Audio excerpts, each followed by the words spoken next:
Hi, I'm Mezel, and this is Fuka, and we are LoreBiters, and we are going over Zodiac Academy: The Awakening. And don't worry, the book's not the only thing having an awakening tonight. Wait, I'm in my bikini model!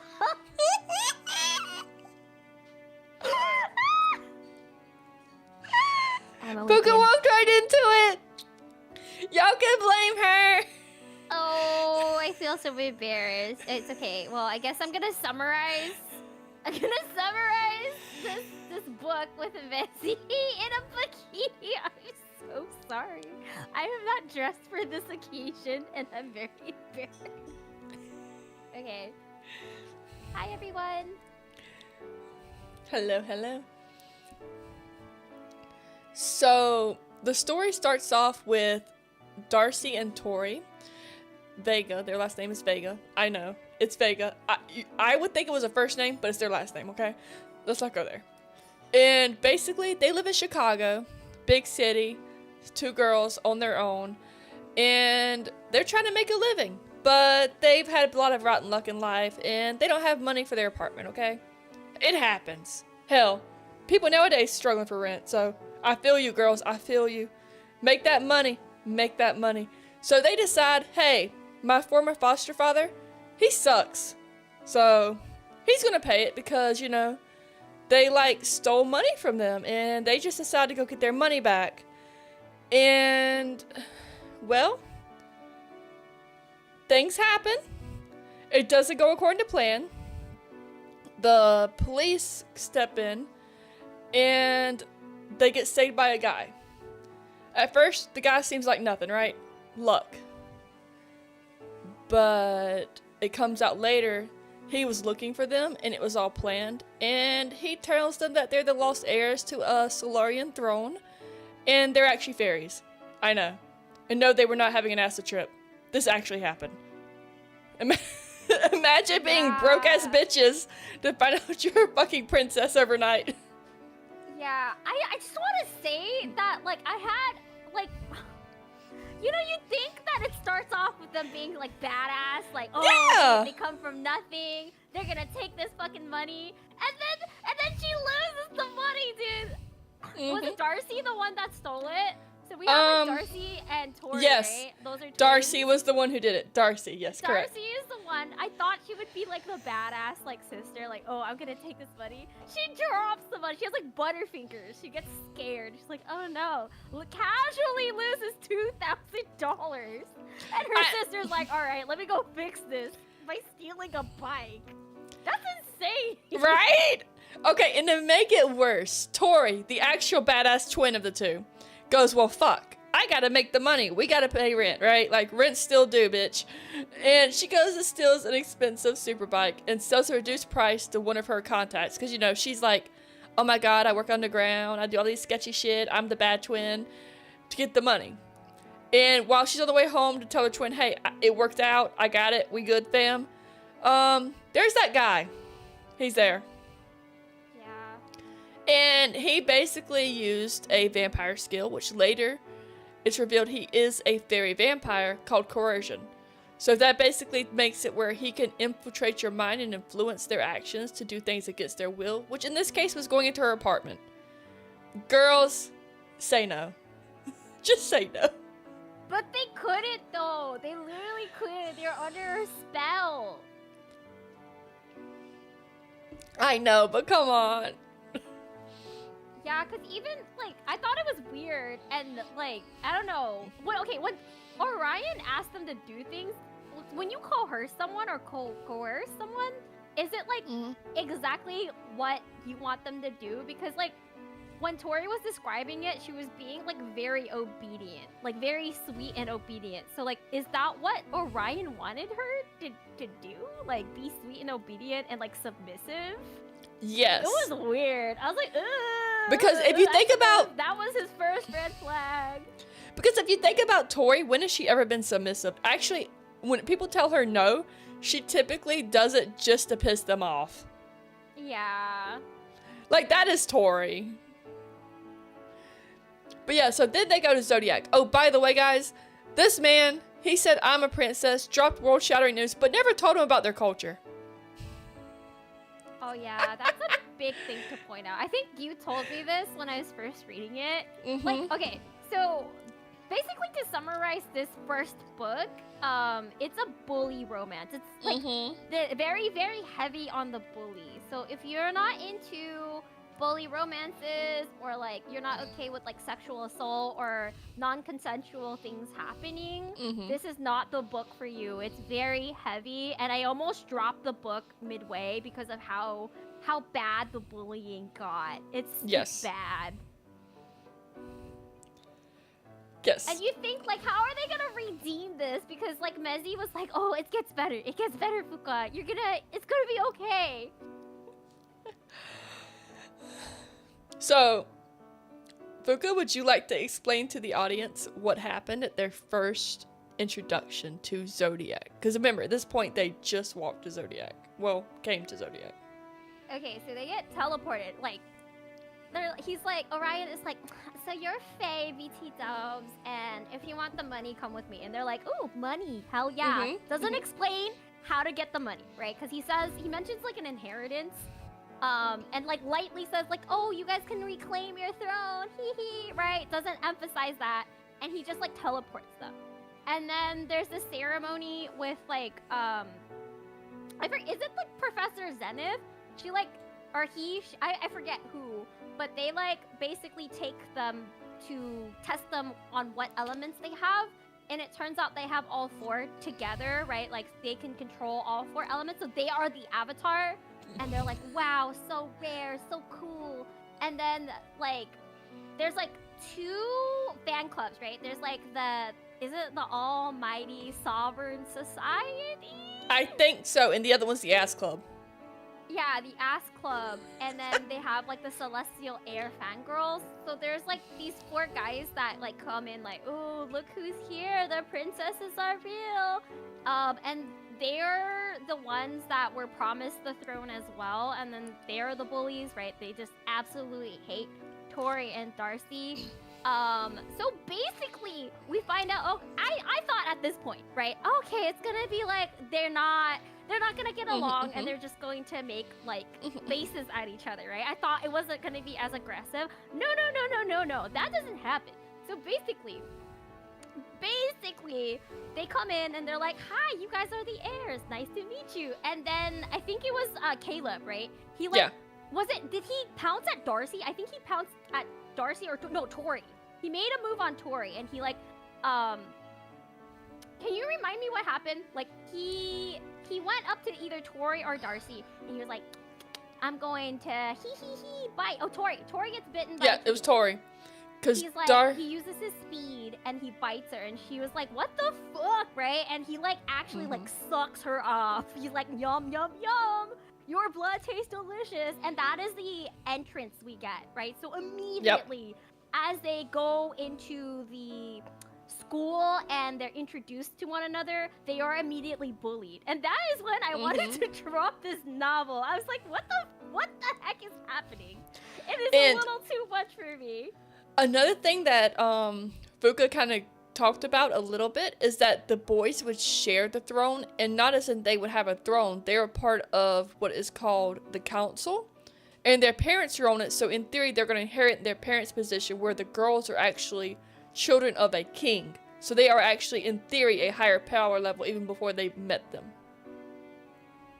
Because Faye is all about power and like how strong you are. They don't care about who your dad was. So if the girls had come in and only had like one type of magic, the guys would never have fucked with her.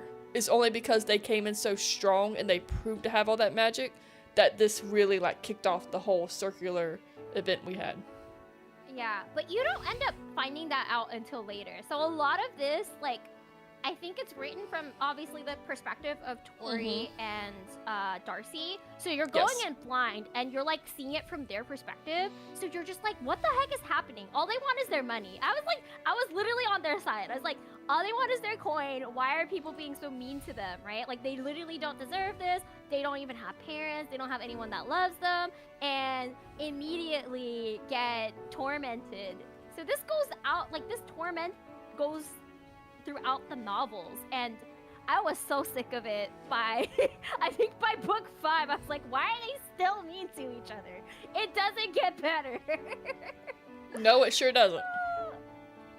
So, like, I think you mentioned it too, like, before, I think in our previous podcast, that this is a very true enemies to lovers. So if you're here for, like, the angst, and if you are here for just kind of watching true enemies, like people who hate each other, absolutely hate each other, cannot stand each other, become lovers, and more, I think this is the story for you. But yeah, that's kind of their intro to Zodiac, and then they pick their dorms, right? It's kind of, I think it's kind of like I want to say Harry Potter, or just like university slash like it's kind of Harry Potter, but it's kind of not, because their house is determined by what magic they have is the strongest. Since the girls had all 4, they did have 2 stronger elements than the other ones that were slightly stronger, but they shared one of them.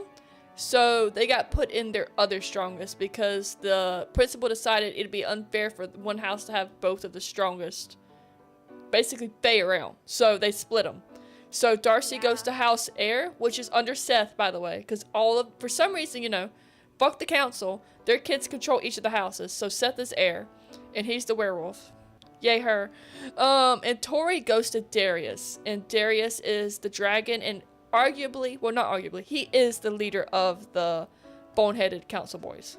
Yeah, because dragons are the strongest. I think in the Fae world, there's like even a hierarchy within like what type of Fae they are, and dragons are like the strongest compared to most Fae because they have a lot of magic, and I think they're simply just bigger, right? Like it just feels like the bigger you are, the stronger you are.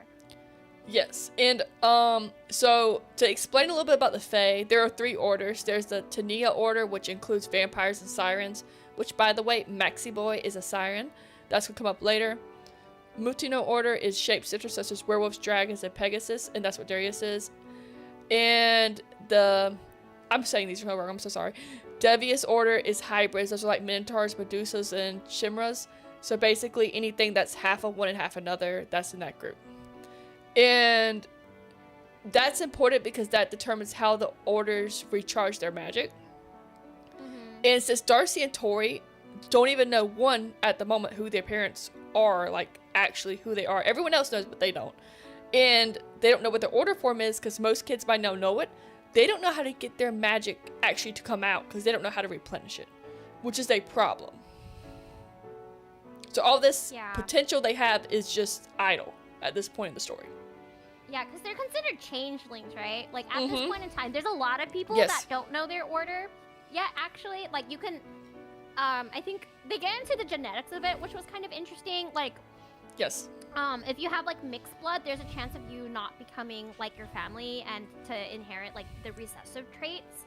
And that's why, like, I think, at a certain point in the book, we get to see insight of, like, Darius, like, being betrothed to his cousin. Because the Acrox family really like their blood being pure, because that determines like basically how much power their child is gonna have. So it's interesting because there is like a kind of a scare like amongst the freshmen. Oh my god, right? Like, am I gonna be the correct order? And there's like an anxiety when their orders emerge, right? That's like a whole thing too.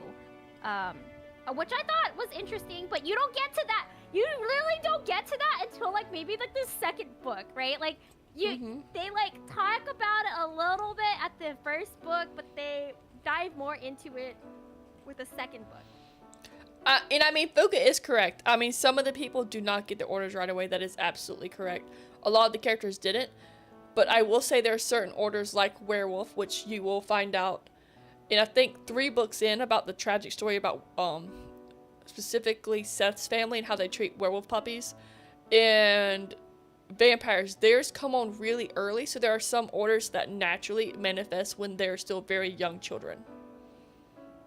But that also depends on their order. Yeah, it really depends on your order and how it goes. But yeah, I think so. Just to recap too, we know the orders of the 4, right? Max is the siren. Yes. Seth is the Werewolf. The wolf. Werewolf. Caleb is the vampire, and Darius, you don't know his until later, right? There's like a scene where he like flies, right? He like strips naked and flies. I forget when he like strips naked and flies, but yeah, he's like a dragon. So like you. Yes, he is like me. Except I don't sit on a pile of gold to get my magic.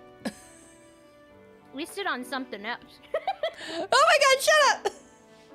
Shut up! She sits on something else to get her magic. Okay, so as we mentioned, they get split into these. So Darcy goes to House Air, and Seth does bully her. Darcy's a lot easier to bully than Tori. So to make the bullying of Tori a lot more dramatic, because she is more stubborn, more grit-driven. She just has more grit. There's no nice way to say it. There's no other way to really say it. Darius is like, okay, bet. And he burns her clothes off on her first day in there, with all the money in her pockets that she had for her rent. And basically all she had was her clothes. Orion really didn't let him bring much from home. And he just burned it all to ash right there. And it publicly embarrassed her in front of the whole house.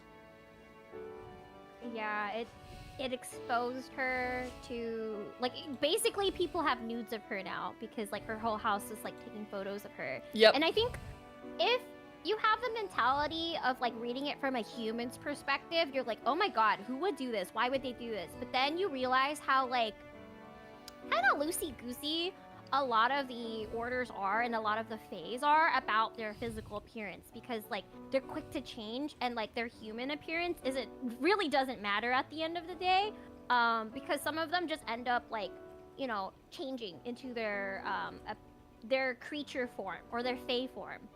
So I feel like I'm downplaying how bad this situation is, but once you realize that, really, I think to the heirs, it's like light play. They're bullying them, but not as bad as they think that they're. I think the best way to describe this, when it comes to sexuality and opusness, they're almost like British. They are very much like, they have a fucking moon that makes them fuck each other. Like, they are very into the more sexual side of their natures. Where And Darcy, there's no, like, yeah, shame. Yeah. there's no shame. But to Darcy and Tori, there is a lot of shame, and we see this repeated throughout the whole book, where they're just ashamed because they were raised to be human, and especially in America, you do not walk down the street with your clothes off without going to jail. So they're like, this is taboo. Mm-hmm. And thank you for the sub, Boomy. Thank you. Yay, subs. Subbies. But So- yeah, what ends up happening to Darcy is like not as bad as Tori. Sadly, right?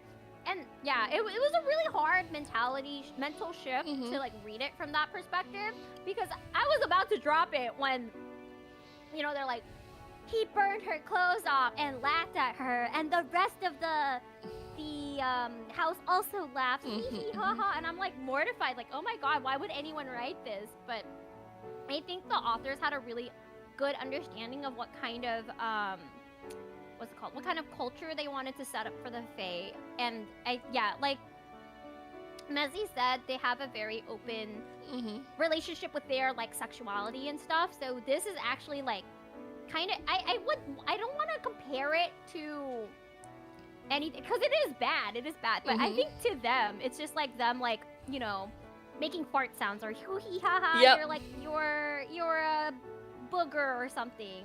And then to us humans, we're like, oh my god, that's horrible. Yeah, but what happens to Darcy? Oh my god, all they did to her was like, they blindfolded her and told her to jump, and she jumped, right? And then everyone laughed because she was so scared, and I was like, okay, this is like really ridiculous, right? Like, what the heck? That's because Not Seth that is bad. actually not that bad of a guy, and I think it comes down to the fact of being an alpha werewolf. That whole dorm is his pack, so he can't really just outright kill her like the other heirs could. Yeah, I think he like, I don't know what to say. Like, what was it called when you look at someone, you imprint. I think he like accidentally imprinted on her, right? It was something like that. He felt like this draw to her. Yeah, he was like, "You're my Omega, and I can't stop." Yeah, I had to Google what an Omega was. I was like, what? Oh my God, no! Don't.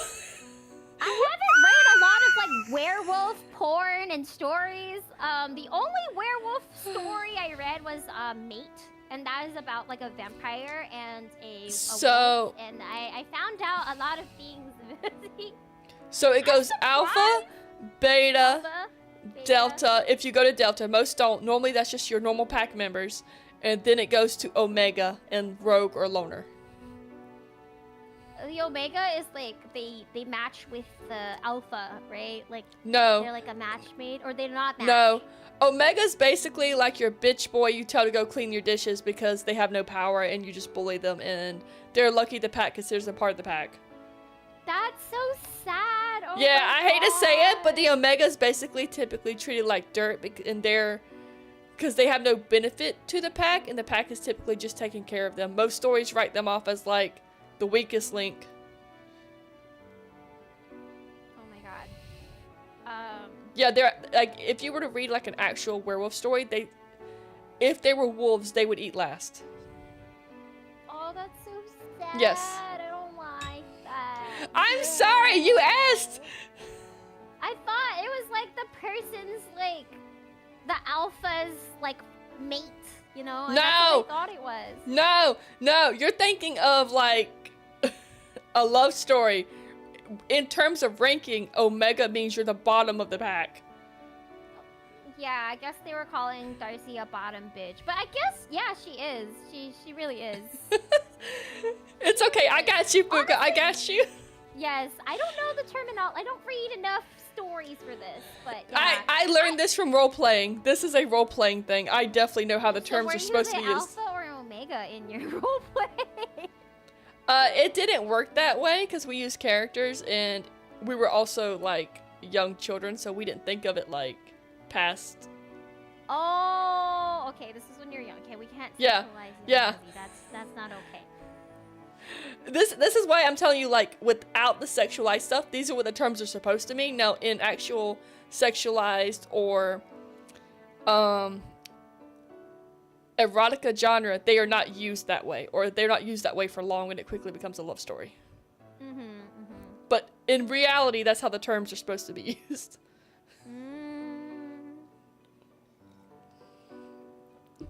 So, back to topic, now that Fuka has an education on stream. I'm learning. Taking notes right now. So, as the schooling, goes on, because, it's not just about one day. This is supposed to be like a whole year, which I don't even know if the book is a whole year, actually, now that I think about it. But anyway. No, it's not. It is not a whole year, which is freaky to me. Okay, I think this book is only like 2 to 3 months. Like, I actually don't think it's like a whole year. I didn't think it was either. The next book is set in October because that's when the blood moon comes out, right? Like, or Halloween. Yeah. Or something, and then it skips to Christmas. So it hasn't even been a whole ass year. This has been like a month. A month of just straight bullying. I would have like unalived. I honestly, if I were in their shoes, I would have just been like, this is horrible. I would not be here. So the girls luckily have a little bit of grit to them. Because, Chicago, rough. It's rough neighborhood, man. Learned about their own parents, the king and queen. They learned that the king was a hydra. A fucking hydra. Can I hear it in there for those Tiamat fans? A hydra, man. And the queen was a harpy. So they know they're basically mixed orders potentially. But they don't know what one. Because they could be dragons, they could be anything at this point. Because they have the bloodline of almost everything. Yeah. Hydras are really rare. I think it's like a really, really rare order. They have like been thought to like die out. I think there's like another class low-key, right? They mention it. It's like, I don't know what it's called, but the order's like basically like mythic order, where it's like these have like long died out and they're very rare. Yeah. And dude, okay, I wrote this in my notes, but I was like, well, how does a hydra look downstairs? Because hydras have 2 heads. So does that actually mean he has 2 heads hydras can have like Hydras can have infinite number of heads. It's more than one. So does that mean his downstairs also has infinite number of heads? And at that point, I'm just like, Queen, I forgot the Solarian Queen. What was her name? I forgot her name, but I'm too busy trying to figure out how to explain to the birds and the bees to you right now. What was her name? I forgot. What was her name? Birds and the bees. Well, okay. Do they mate in their form? Like I'm just wondering. Oh, her name. With how big? Melissa? With how big the father is, I'm gonna say no, because he was so much larger than her. But like dogs mate. Like even though you have a larger dog and a smaller dog, so like. You do know that most of those are like genetically engineered, right? That a Chihuahua is not getting with a Great Dane naturally. But they could. But they could. Fuka. I don't think they could. But they. Okay. So I feel like that's a missed opportunity. You know, like they could have described like shifter sex or like fae sex, but no, they're in their like human form. You know what? Maybe they do that later for some of the OT pairings. Because like I mean, they kind of joke about it, like unicorn butt, right? Like. What? Yeah, so I'm curious, like, why is it okay to, like, mess with, like, a Pegasus, right? But not okay to mess with a dragon? So, I don't know. So, in this world, just for Fuka and I guess the audience's pleasure, whereas normally they say the bard fucks everything in D&D or everything sleeps with the dragon once, in this world is the Pegasus. The Pegasus gets around. Yeah, the Pegasus... The Pegasus are really horny. Yes, they are horny. Yes. Yes. I think. Wait, if you were a fae, I guess you would be a dragon. I think I was thinking about what order I would be. I think I would be a siren. Yes, because you like to sing. Water. Yeah, I like to sing, but like also I like listening to people, and it would be fun to feed on people's emotions. I want to be manipulative like that. They're not a great order. They're so manipulative. Fuka, I'm watching you. I promise I'm not that manipulative. I'm not. Dude, I can't lie. I can't. It's like hard. It's so hard to lie. Okay, y'all. So, as you can tell, besides the sex education that the girls also get like in book 3, they found out that life's not bad enough. There has to be a mysterious creature called nymphs. Nymphs are basically, I don't want to call them fae, but technically you would say they're an order of fae that are not really recognized as an order of fae, because they could take magic from fairies and make it their own, but they aren't naturally born with magic and they gotta steal it. So it's like a souped up vampire predatory fae. And basically they're the main enemies and they killed their parents, and that's why they're orphans and that's why they were in the human world. But they don't know the full details yet. And they're trying to figure out who the fuck keeps messaging them about all this information. Someone named Falling Star. But they don't know who. And oh, they have, I forgot to mention. So basically Solaria is like a mirror world of Earth. So everything they have on Earth, they have on Solaria. Mm-hmm. So their version of social media and stuff is called Facebook, and they have something called an atlas, right? Like that. Yeah. That was touched upon. And their atlas is like a phone or a tablet of some sort. Mm-hmm. So they have internet there. They have internet. The one thing Book was worried about, do they have internet? Because that's how they could text each other and do like those little cute text scenes and like sex scenes or whatever. So they have everything. So it's interesting how they describe like Solaria, the kingdom of Solaria, because it's exactly like Earth, but like more magic. They also have magical things. No, Star, I'm gonna say give it up, because that's a big hospital bill I'm not paying. I did pull, but Fuka is right about dogs. Where there is a will, there's a way. Never give up on your dream, short kid. No, give up. Well, realistically, it also depends on who the male and female is, but we're not going into that. We're not. Well, wait, I should have sent you this TikTok. I saw this, like, short king with, like, this really tall girl, and they were, like, holding hands, and they were talking about, like, how they love each other. And I think that's cute. Okay, that is cute. Don't mount, like, animals. I'm no bestiality, it's illegal. You guys cannot be messing with, like, other things except your species. I watched a husky try with a wiener. What? Okay, I don't watch stars. Animal porn. Hi, Dennis and Star. What the fuck? That's what I'm gonna say about that. You know, you like what you like, but I don't know about that one. So basic. Star, I'm sorry, you walked into a hole yourself. So basically, Falling Star, who you don't know who it is, and we don't know at this point, tells them Darius and Ryan are basically potentially trying to kill them soon and don't trust them. But these messages are coming very weirdly. Like, they might come in a text or a note, and there's no sign of who's leaving the notes, and they're like just freaked out. Yeah. So. Oh, I forgot. I'm sorry, I keep interrupting. Go ahead. No, you're fine. Another thing to know, I forgot to mention this because, like, it's obviously called Zodiac Academy, right? But I didn't realize how much the stars have to do with the story. So, like, you're here. I don't know. I'm not really an astrologist, right? Like, I like the idea of astrology, but I don't really follow it. Some people, like, check their astrology, like, frequently, daily. And the same thing happens to the girls, right? So every chapter we begin with, like, basically a message from the stars, or like, hey Gemini, blah blah blah blah. So they get their, like, astrology like said out loud to them every single day. And it's actually important in the book to, like, read those things because they kind of dictate what happens. Like, every single quote from the atlas about their astrology low-key becomes true. And I think that's, like, a cool way to, like, foreshadow everything because it's as ambiguous as you think it would be, but then it actually becomes true.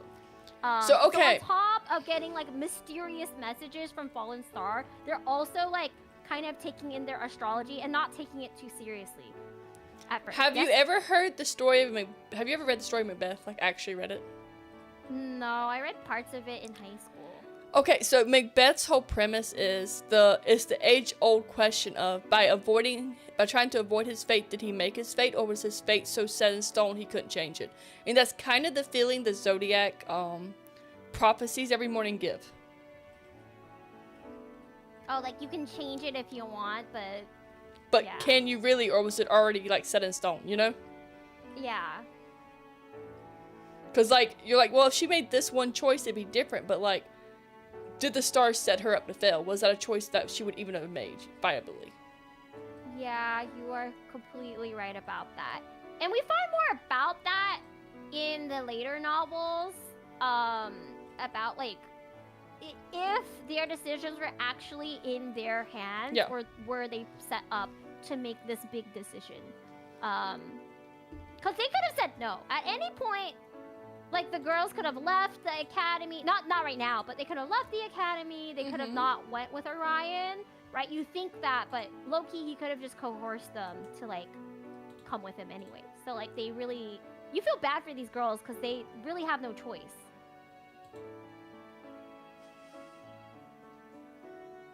Wait, where were we? Okay, so we were talking about Fallen Star. Go ahead. Yes. Fallen Star. Yes. Let me just answer this question real quick. Dennis, I would love to react to Hazme Hotel. Did you want one episode, like, each episode reacted to, or an overall reaction? And also, do you want me and Fuku to do it together or not? I just need to know. I don't mind doing that for you, though. But so, Fallen Star, basically, they decide, after messages from Fallen Star and, you know, him scaring the shit out of them, they're gonna go to a bar one night, because fuck it. People have been dying, they've been stressed, they deserve a night out, right?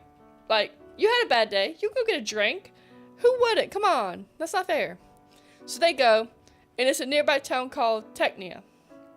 They notice Orion there. Of course Orion's there with a woman, come on. He's supposed to be this really hot vampire dude. He's also a dick, but anyway. And they're ordering drinks, and she hears a plans to kill someone mysterious, and she thinks they're planning to kill her and Tori. So it scares her, of course, so she goes and tells Tori what they overheard. You know, like, hey sis, that bitch is actually after us. And instead of heeding the warning, Darcy, you know, goes back to the table, whatever.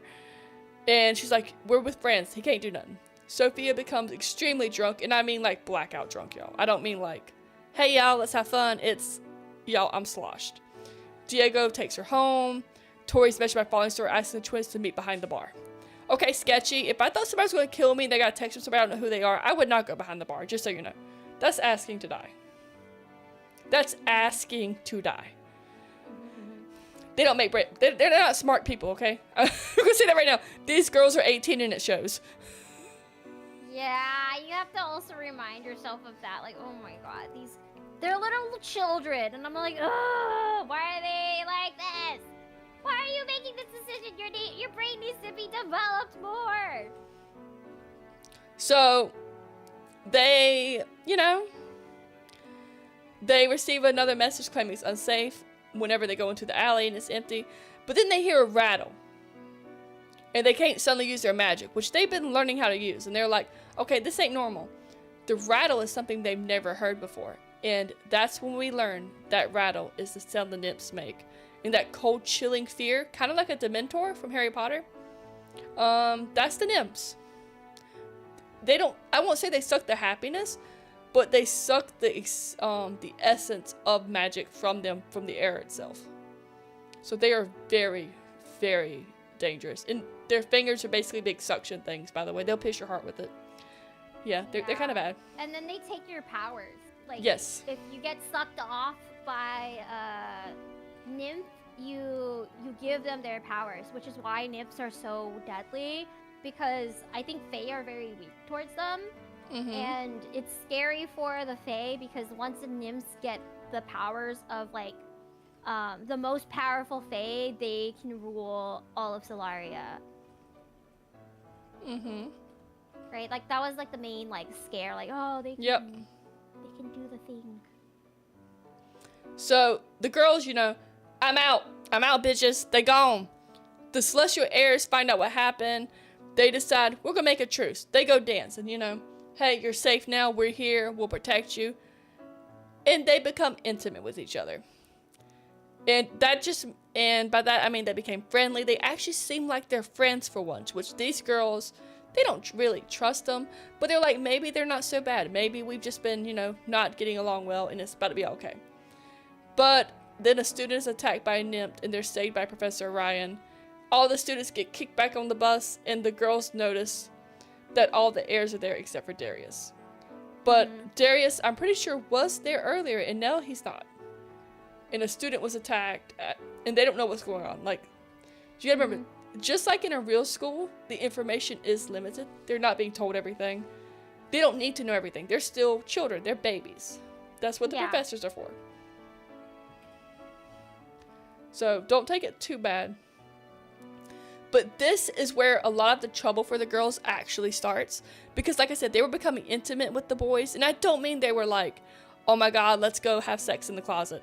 It was more like, hey, let's have a beer. We're having a great time. Okay? Like, well, some of them, I feel like Tori was like down bad for anyone. She, like how Tori's described is she will suck anyone's dick as long as they're hot. She doesn't care if she hates you. She will suck you off and like use you for her own pleasure. Like that's how I got, that's the vibe I got from the description of Tori. Like she actually doesn't care. She's like, I don't think Tori cares. I don't think Tori cares about who she's fucking, but I don't think she's loosey-goosey like that. I think that's a lot of bad publicity she gets by the other group as well. It's more like she's in charge of her sexuality and she uses it to her advantage. And she's not afraid to admit she's sexually active, where Darcy's more reserved. But it doesn't mean she's like a full-blown whore. Yeah, well, I don't mean to call Tori like a hoe, right? But like she's very like, she likes sex, right? Like, it's not like she's addicted to it. She's like, well, I will get dicked out if I want to get dicked out. That's like the vibe she gives. And she's not afraid to like, be like, she calls the heirs hot. Like, she's like, yeah, they're hot. I would fuck them, but they're kind of assholes too. So yeah, she's down. She's down. But Darcy's like, no, she's like the good, like the cutesy twin that's just like, I'm gonna save myself for marriage. That's the vibe. She's like the good Christian girl. I got words about the good Christian girl. We'll get to that later. Okay. I'm just gonna say, if y'all know anything about stereotypes, the pastor's daughter is typically the dirtiest one in bed. Just saying. Yes. Just because you date a good Christian girl does not mean you are getting. Wait, holy shit. I'm just gonna throw that out. I'm gonna send you something as we're talking. Good Christian values about good Christian values. So Caleb and Seth are really here. Remember, Caleb's a vampire. He can do coercion just like Orion. Seth is a siren, so he can manipulate you if he really wants to as well. They are showing genuine interest in Darcy and Tori. And how much of this was premeditated versus just it came up as being beneficial later, I'm not too sure. I really want to read the boys' point of view at one point to see how they really felt about the girls and how much of it was, we have to do this versus, oh, I really like y'all cool. Because let me tell you something. Guys, they brutal. One minute they mad at you, next second you still mad at them, and they like, why the fuck you mad? Bitch, get over it. And that's kind of how these guys are, I hate to say it. Yeah, they're just mean. I think sirens, I like their class, or I like their Fae order because they're like in water and they have like wonderful voices, but they're probably like the meanest of the bunch because they like take advantage of your emotions. So like their way to get power or replenish their mana is to feed off of people's emotions. So it could be negative or positive, but it's easier to get like a negative reaction. So combine that with like coercion, like that power to like get people to open up. Oh my god. And they like, dude, they are probably the worst sexual predators because they could get you to open up just by talking to you and touching you. Right? I think they mostly touch. So like they'll like put your hand on your, put their hand on their shoulder and then just be like, what's going on? Are you okay? And all they wanted was the story. All they wanted to do was like absorb the emotion. Yes. Which is sad because I fell for it. I was like, oh, they're just, Max is being so nice. He's asking about her problems and their fears. No, he wants that food, man. He wants that food. Yeah. I forgot when Max feeds on their biggest fear. When does that happen? Because it's actually happening in the story we're getting to right now. Okay. Yeah. You can explain it. So basically, at this thing, like Fuka said, Tori is a bit of a hoe, but I will say it's more that she is in touch with her sexuality, and she hooks up with Caleb. Go, girl, get that dick. And Darcy believes that, Seth has good feelings for her, and when he asks her, to dance with him. So, this is where Tori first finds out that Darcy's the dragon shifter. And that's because, Caleb, they like to have a lot of pillow talk, okay? Caleb tells a lot more things to Tori than he probably should throughout multiple books, despite them being enemies. He likes Tori. And that's also his source, which is important because he cannot actually hurt Tori. Not physically. And so this happens, the dance, everything goes well, and then an upcoming siren lesson, because they go have that class in the water, and Max is really strong there. Max practices his siren's ability on the twins, and he asks them what their biggest fears are. So Tori, during this moment of weakness to his powers, explains about her fear of drowning after an accident with her ex-boyfriend, where he basically let her drown in a car and left her to die. Darcy, sweet, innocent Darcy. Hers is just being abandoned because one of her boyfriends left her right after having sex and didn't even say goodbye, and she just now hates being left alone. So Darcy, in response to this trauma, has dyed her hair blue to show the emotional pain of what has happened. And actually, blue hair is very significant to Darcy because it also distinguishes her from Tori. That's the only way to tell them apart physically, actually. Besides, their expressions. Yeah. It's that like what happens to both of them. But yeah, based on their personalities, I think like the authors really thought like, oh, how much trauma can I give this twin versus the other twin? Mm-hmm. Yeah, So- because I would say that Tori goes through something way worse. Because she literally almost dies, right? And then like, Darcy's just like, oh, I got my heart broken, and now I'm emo and blue and sad, and I don't want anyone to get close to me. So I think, my opinion is like, Tori is definitely the main character. I think they had more fun writing Tori, but they had to have like a balance. So they're like, oh, we need somebody to like move the story along. Sometimes when we get stuck with Tori. So I don't know. So it's really about Tori. The story is really about Tori's ascension into Fae royalty. Mm-hmm. So at this dance that Darcy was invited to by, who'd I say again? My brain just went blank. Caleb? Or No, it's Max. It's Oh, Max. It's Max's party. No, it's Seth. It's Seth. That's right. Seth did it. Max is the one who got this information. So they go to this dance. You know, Darcy's like, "Oh, Seth's being nice to me. Oh, we're doing all this stuff." So that's cool. And at this dance, they find out who the fallen star is because they ask him to meet in Library Venus. They discover it's Professor Astrom, a friend of the deceased birth mother who reads tarot cards about the future. And he believes that Fae are working with the nymphs, you know, the classic people in power working with the enemy, and teaching them how to master the Fae magic stolen from the king and queen. And he suspects Darius's dad is actually also behind it. And basically, because someone's eavesdropping, he ends the meeting, tells the girls to leave for safety. The girls go back to the dance, and Darcy finally dances with Seth and leaves for fresh air. And then she goes and sees Orion, who wants her away from Seth because Orion's doing this weird, I'm your friend, I'm not your friend with the girls. Like, one minute he's very nice, and the next minute he's like, I gotta defend my bros, Bo. Sorry. So she's like, fuck you, Orion, and goes and kisses Seth on the bench. He takes advantage of her, and he cuts off her hair. And like I told you, her hair is really important to her, and he just cuts it off.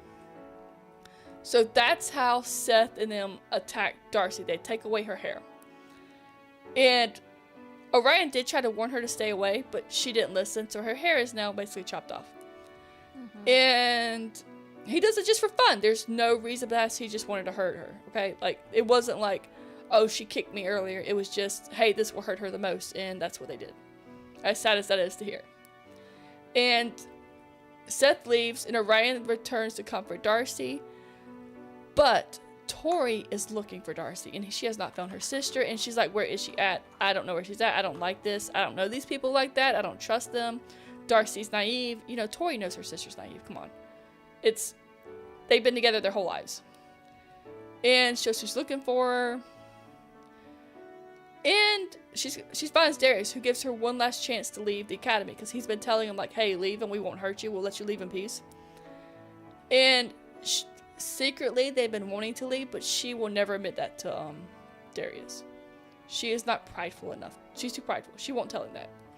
So she declines the offer, and he uses coercion to force her to go to the lunar building with her, where he forces her to jump in the deep end of the pool and face her fears of drowning in front of all the students.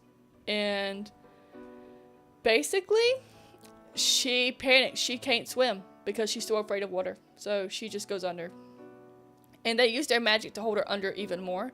So once she's over the panic, she can't get out, and they trap her with ice. She becomes unconscious, and luckily Orion heard her scream, and he actually saved her.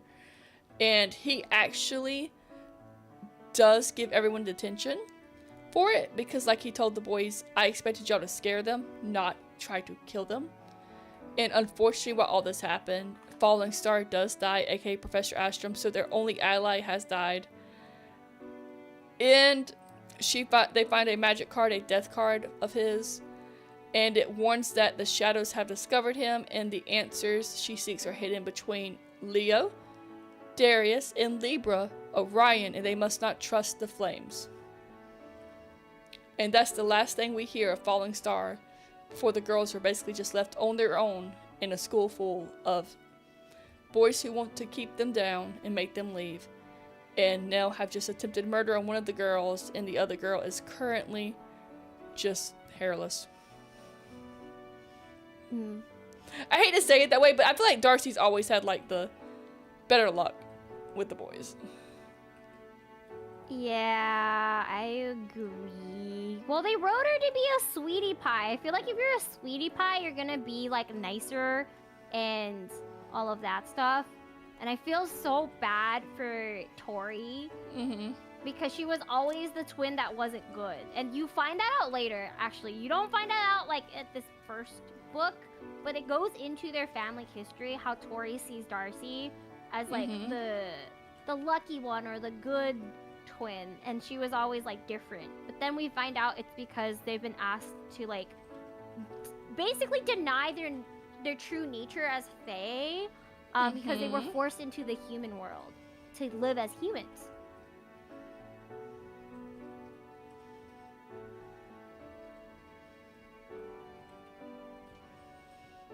And I mean, that's completely correct, but that goes back to, unfortunately, just the challenges they have of being what they are and being denied their basically who they are.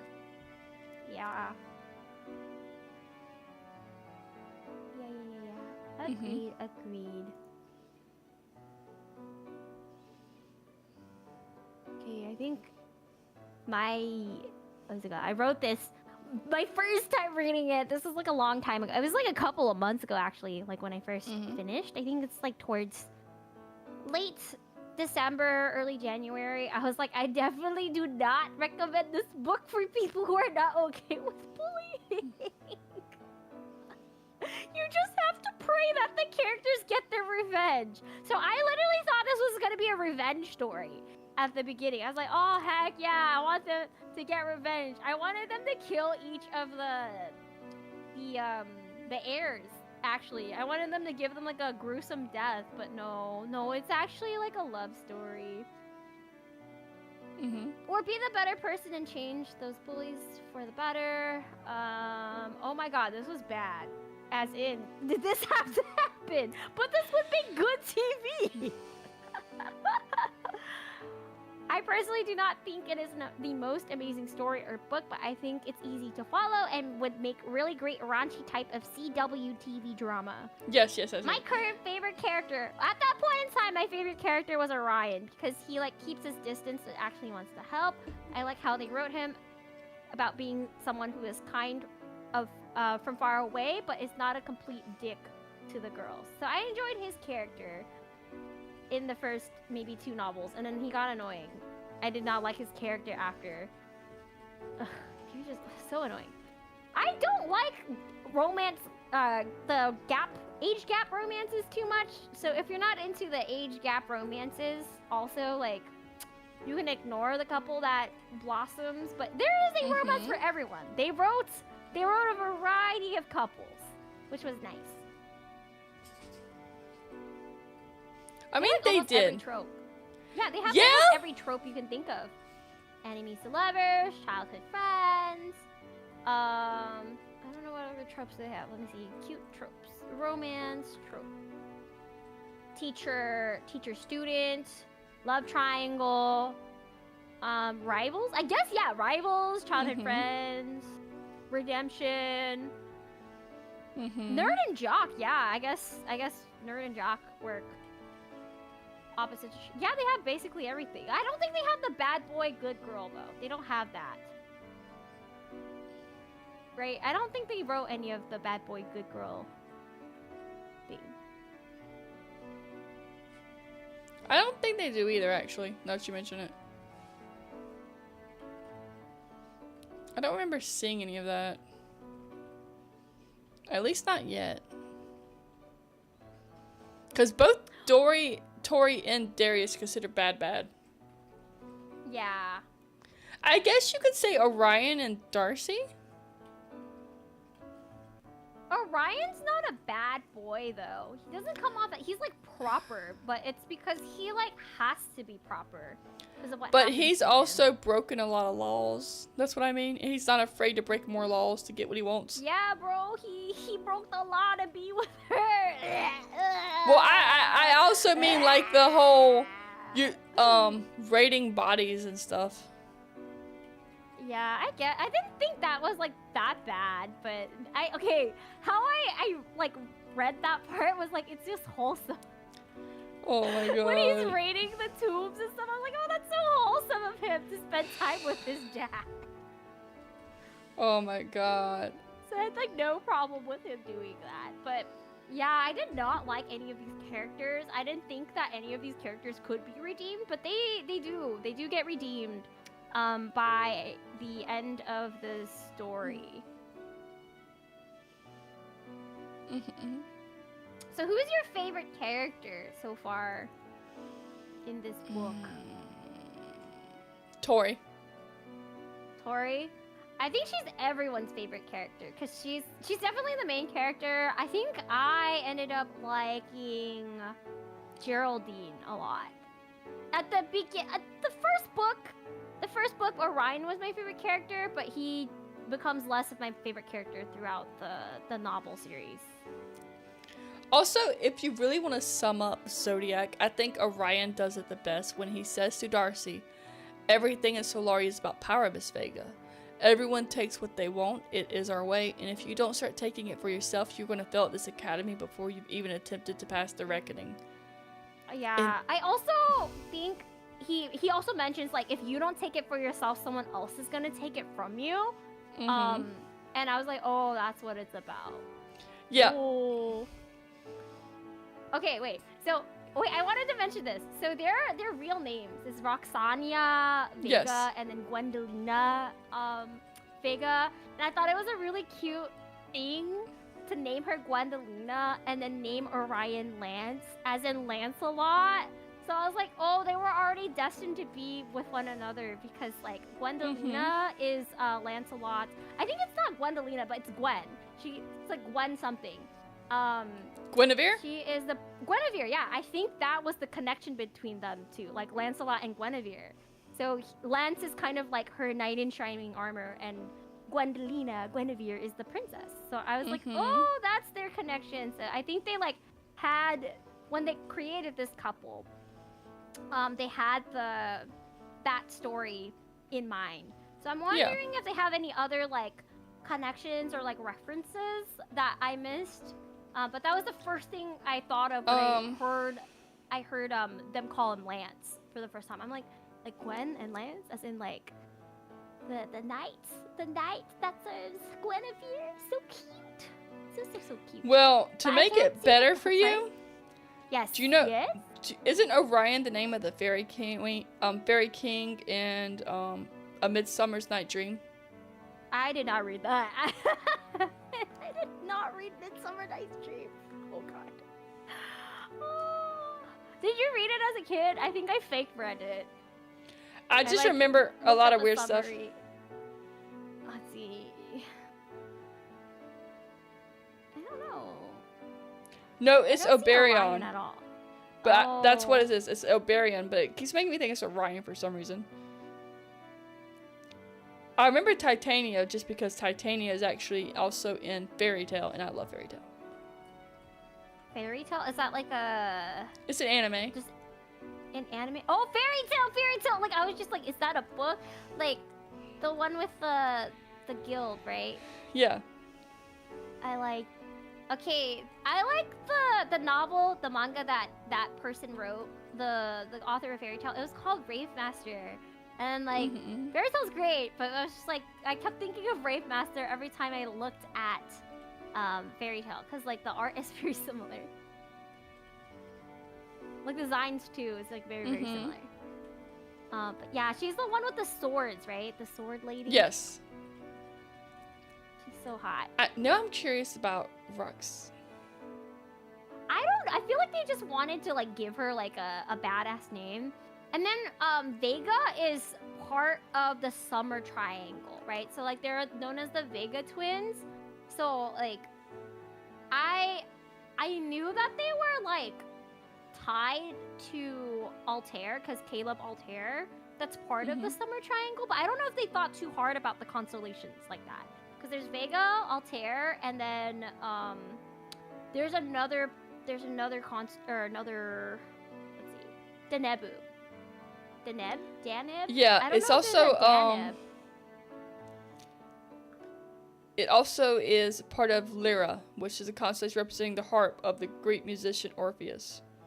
That's Vega. Vega is also known as Lyra. Yep. So like, I don't know if Deneb is also supposed to be Darius, but I highly doubt it. I don't think they thought too deeply into it. But I wish it was like that. So then it would have been more of like a symbolism of their love triangle. You know, like I was like, oh, that would have been perfect. But I don't know. I don't know if they had that in mind. So, the Persian origin of Darius, which is, I'm gonna butcher this, Darius, I guess is how you would say it, meaning he who holds firm the good, possessor of goodness, or kingly, is associated with Darius the Great, signifying strength, nobility, and virtue. He's not virtuous. I mean, yeah. He's not virtuous. I mean, yeah, but I was trying to give you something, just so you know. So, I feel like Darius, I do think of a dragon. So, like, the virtuous, like, I think of royalty when I think of Darius. You know, like a great king. Yes, Darius. He's also in League of Legends. He's also in League of Legends. There's a League of Legends Wikipedia on it. Oh my god. That's the second thing that comes up for me. Oh, he's known as the King of Kings. Oh, wow. Darius the Great. Mm-hmm. Wow. I don't know. I think that makes sense for those two, but that might be the only reference they made too. Yeah, I think maybe they didn't talk or they didn't think too much about Tori's like name. Maybe they just like the name Roxania, but even though it's like spelled differently too. Like it's not spelled like conventionally.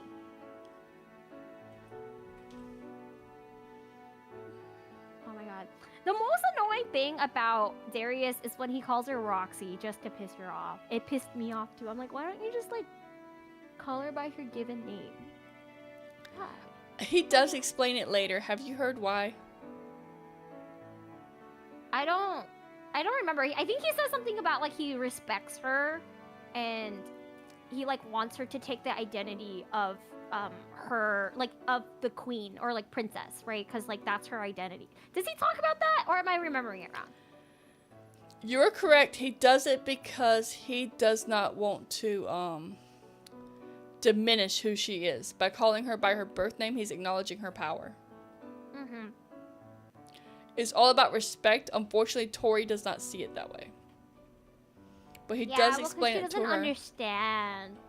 I feel like Tori is so like stubborn and like I think she's like really unwilling to understand like what's going on. I do think that because she's so stubborn and she's like, my way's the best way. I don't care about the rules, blah blah blah. So it kind of makes sense why she just doesn't understand and she just like goes, whatever. I'm just gonna do my own. But I mean that's also the fatal flaw of Tori and Darius' relationship too, is they're both stubborn.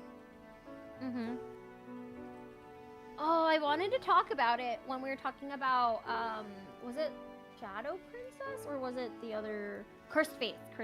About the stars and how it affects their moods and stuff. It's so interesting because I feel like, because I was reading Reddit, right, and how people were feeling about like how the characters were acting, like, oh, this is like so out of character for them. Why would they act like this? But like it's heavily implied that the stars also have like an effect on their moods and it sometimes totally their does. personality. So like if you don't read it carefully, right? Read the book, because we don't have the book in front of us, right? But I know that sometimes it'll quote something about like this star is in line with this, so you're gonna be feeling this, or you're gonna succumb to this emotion, or something like that. So when I really thought about it, whenever maybe it's just convenient for the the authors to write however they want to write, I didn't see it as like a disconnect when eventually Tori will do something completely out of character almost. Or even Darcy will do something completely out of character, but I think it has to do with like the effects of the stars and the effects of the fates. So I thought it was really interesting. Huh? Sorry? Were you gonna say something? I was about to say, unfortunately, despite another big problem is Tori doesn't believe in it. So she thinks she just has rotten luck. So she spends like the first whole book going, this isn't real, this is some bullshit, to realize she's been using the horoscopes to her disadvantage. Yeah, because they do predict what's gonna happen, and they like give her tidbits of like where to look, or like, hey, this is gonna happen. Be aware of this. Yeah.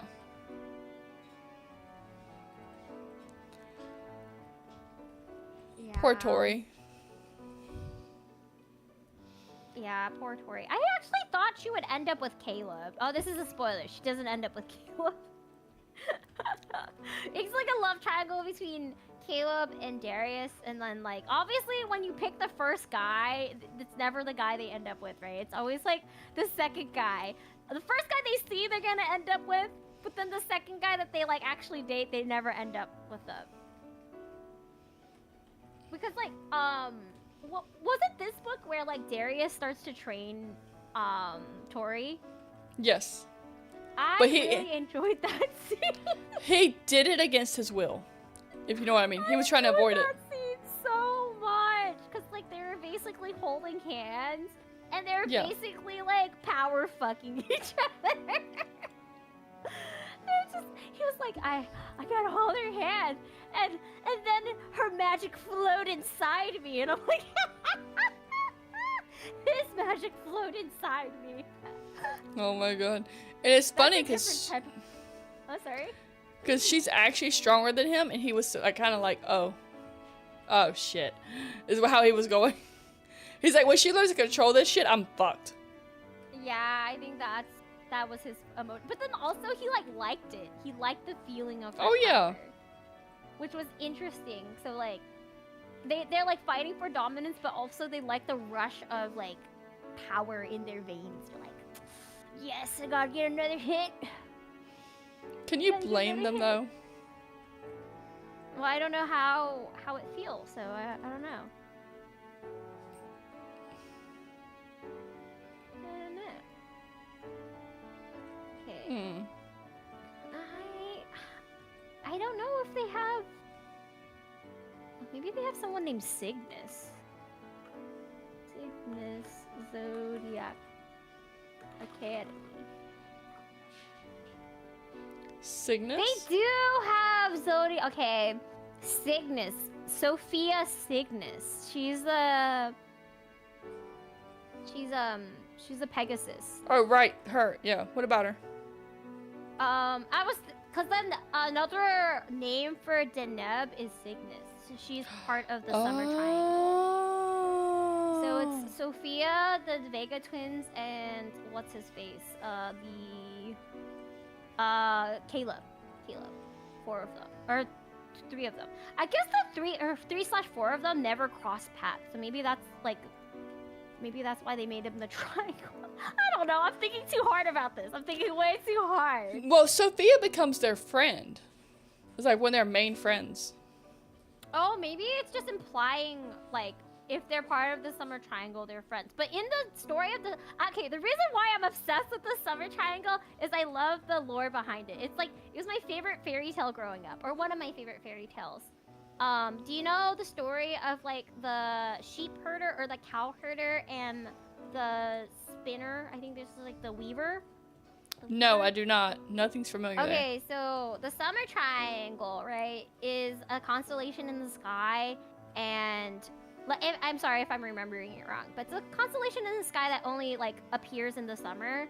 And the story goes like there is this sheep herder and this weaver, right? This cloth weaver that fall in love, and they're so in love. They're so in love that they stop doing their jobs. Like the sheep slash cows don't get herded, the weaving doesn't happen, and then the king gets mad, and I think his name is King Deneb. He gets mad, and he's like, "You two are spending too much time together, so I'm gonna like split you apart." And they get split apart, but they get so depressed because they don't see each other that they actually stop doing their jobs properly. And then like the king's like, "How do I fix this?" So every summer they get to see each other. So he like combines the constellations so they can see each other in the summer, but they can only meet in the summer. And that's why I'm just like, oh, they has to do something with the summer triangle if they're the Vega twins, but maybe they just like the name of it. And like, I mean, maybe the implication is like the three of them are never to cross paths, right? Like romantically, but like they're still in each other's lives. well, they could be Nebula allies. That is what that's for, remember? Oh yeah, I forgot. Did we talk about I think we talked about it last podcast, but there's like specific relationships in this universe, which is insane. I think they might be Nebula allies. That might be the implication. Like, if you are in this constellation, you're an ally. I mean, that could be it. It could be all about Nebula allies. But I think they are all Nebula allies anyway, because they're friends, because the whole Darius thing, and they're actually fighting each other over a stupid throne that they don't realize that none of them really have the chance of getting right now with the current state of politics. Yeah, that's true. Wait. Okay, I'm really reaching. But there is this constellation called Draco. It's like the dragon one, and it looks like it's reaching for Vega. Really? Look!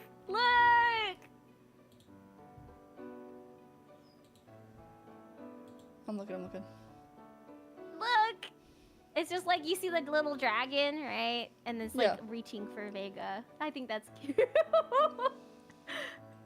Not me looking too into this. I mean, keep going, girl. Keep going. We're already on this mountain now. Yeah, I just, if I had some time, I'd study the stars, but it's so much work. But yeah, I guess they're all nebular allies towards the end.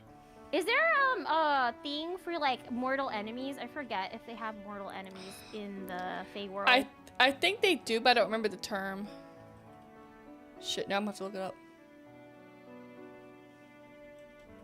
Cause I remember nebular allies and then like Elysian mates, and that's it.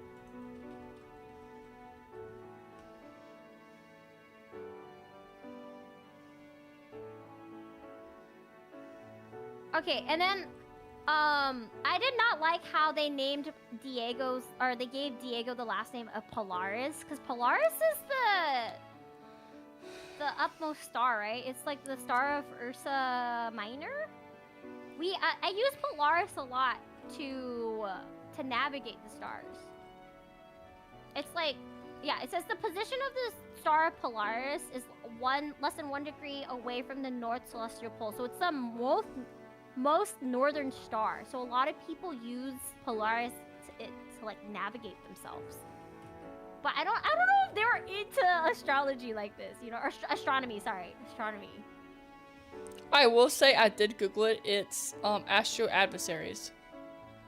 What the astral adversary? You don't ever hear about astral adversary. I think the term when they talked about it that one time was, "You better hope you never meet one." We never meet any. I think technically we have, and we just don't realize it.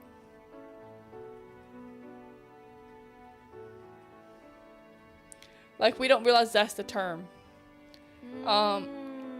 Like his dad, Darius' dad, definitely one. Yeah, we don't meet Daddy Acrox until later. Bro, okay, I know we'll talk more about the other books once we get to it, but yeah, I do not like Daddy Acrox. He is not Daddy. He is not the dragon daddy of our dreams. He's disgusting. He is my astral adversary because he is straight up nasty. I absolutely despise him. He's gross. Blech. Nasty. Tell us how you really feel, Fuka. Damn. He's so gross. Okay. I thought I could like handle him. I'm like, okay, he's not that bad.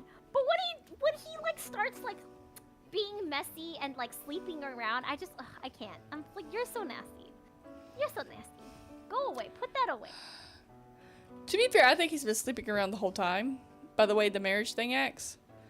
Yeah. I've actually kind of wondered if Lance was his kid at one point. But that makes it disgusting because of what happens between Darius and Lance, right? That's even worse because they might be cousins or like stepbros and that. It would be half brothers. No, It would be half brothers. That makes it so nasty. But I guess in the Fae world, anything goes. Yeah, it does. Look at poor Darius having to marry his cousin.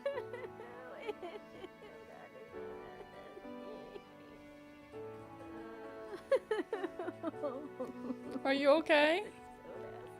I'm thinking too hard about it and it's just so gross. They could be related, but they had eyes for each other. What, you know what I'm saying? Like,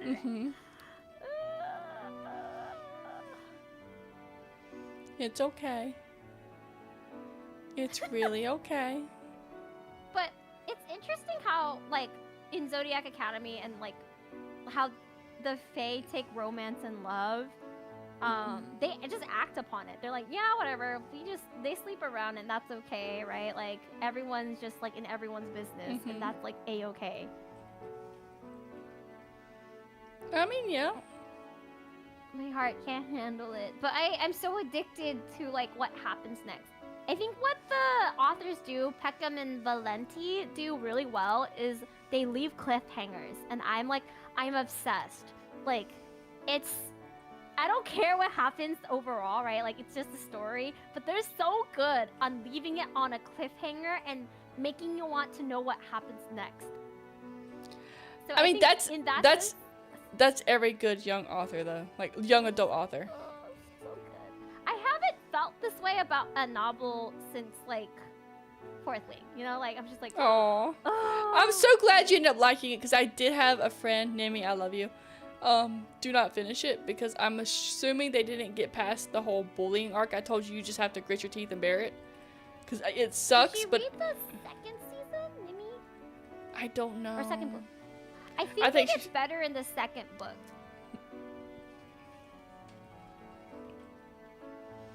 I agree. It's called Game of Thrones. Star, I love you. Did I ever tell you that? I love you.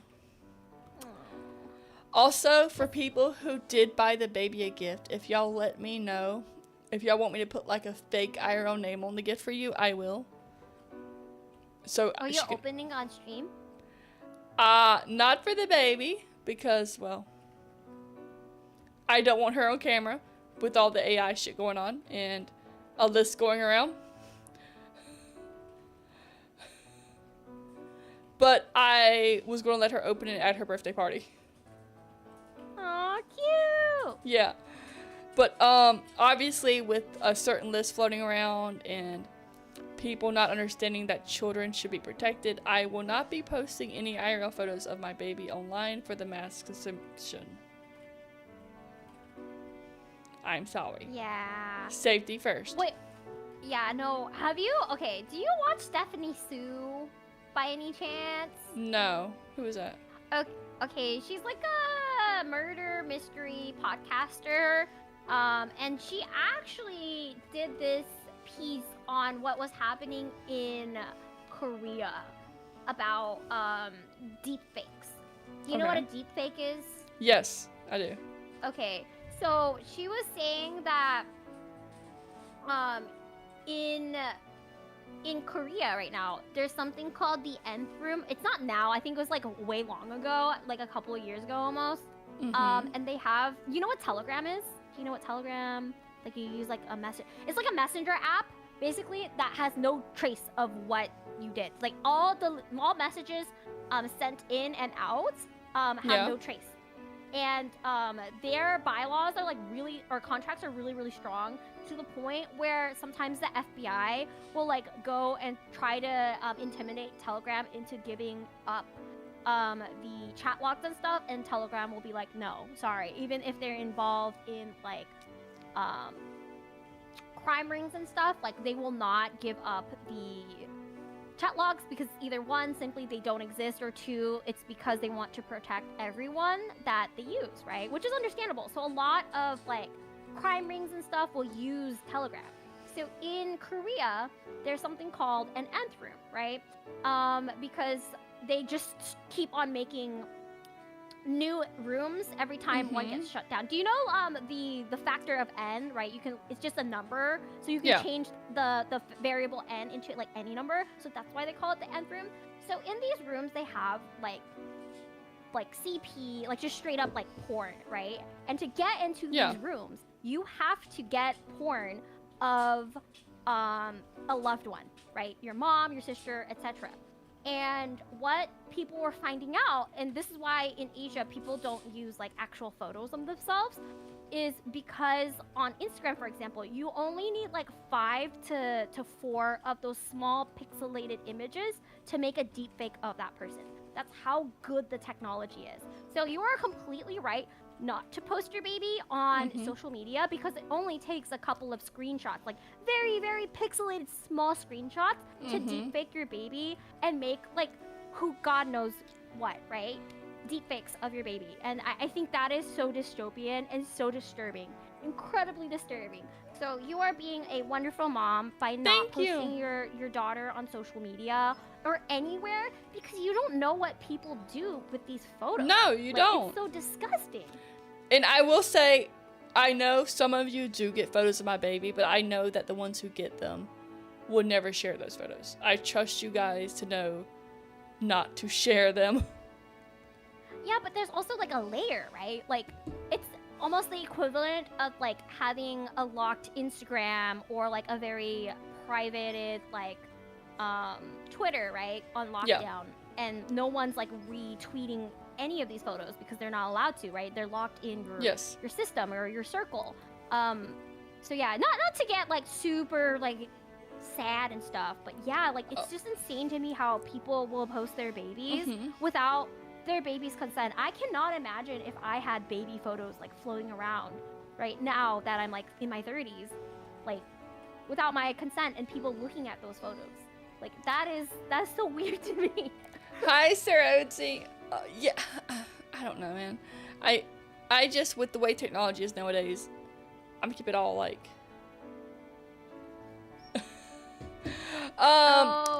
Should I change it? So, this is Fuka. She is a co-founder of LoreBiters, where we do podcasts where we talk about books. I did out her today, saying she was going to give some of the audience members a special awakening, because the book we're calling is She Left! I'm changing it, I am. We're not talking about awakening and stuff. Y'all made her actually change the outfits. I'm so proud of y'all. I have pants now. Okay, this is just as bad. Like, I would say this is just as bad, though. I'm waiting for you to load back in. I'm actually... That's actually... Yeah, it's about the same. I'm sorry, Fuka.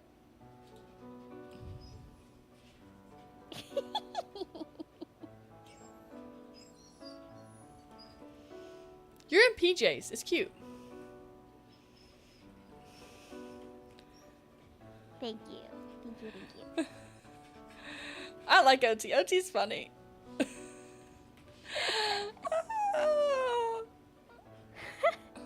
It's better by a margin.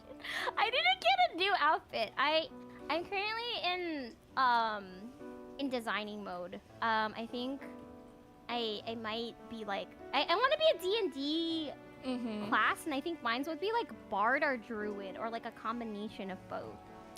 Do a mixed class. About mixed class, yeah. I think I would be like some sort of like Druid Bard. I want a tambourine. I think I want to be carrying one. But yeah. I will be honest with you. Any class can learn an instrument, so that's not like a. Like, my character is like an arcane rogue, and now I'm a sorcerer, and I have a fucking what do I have? A lyre or something, whatever it's called. I never play it. My character just has it. Just for the looks, yes. Just for the meme.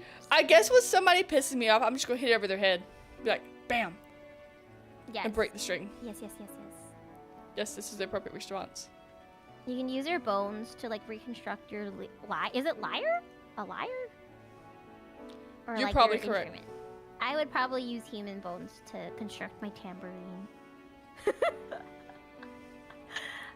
Yeah, but I want to fit it. I want to fit in your lore. My two friends have like D&D-esque like character design or VTuber design. So you're a dragon, and then I have another friend named Moki Zarden. She's like a thief. She's like a dragon phantom thief, and I'm like, I don't fit in. I'm just in my PJs or a freaking bikini. Oh. I mean, but you're still a shark. It's so cute. Yes. Well, my bikini model doesn't have a tail. I regret not requesting a tail, but it's okay. It's Wait, like you don't... hidden. The bikini model doesn't have a tail. You can't just copy and paste your tail? I don't know. I'll have to ask my mama for that, but it's okay. Oh yeah, Mezzy has two distracting things. Okay. Look. They are moderately sized right now. I can make them bigger, Oats. I am being civil. They are so not moderate. They're not. Mommy. Oh my god. They're so huge. You can like literally clip yourself onto each of her boobs, or even the middle. Like you can literally. Okay. You can ride her boobies. Yo made me grab my toggle machine. They're literally as I big can as make my them head. grow. I can make them grow. I can make them normal. They're Grow. literally as big as my head. Normal. Your back must hurt, like carrying all that weight. Let me help you. I would love it. Look, my back actually hurts IRL, okay? It hurts. Oh my god.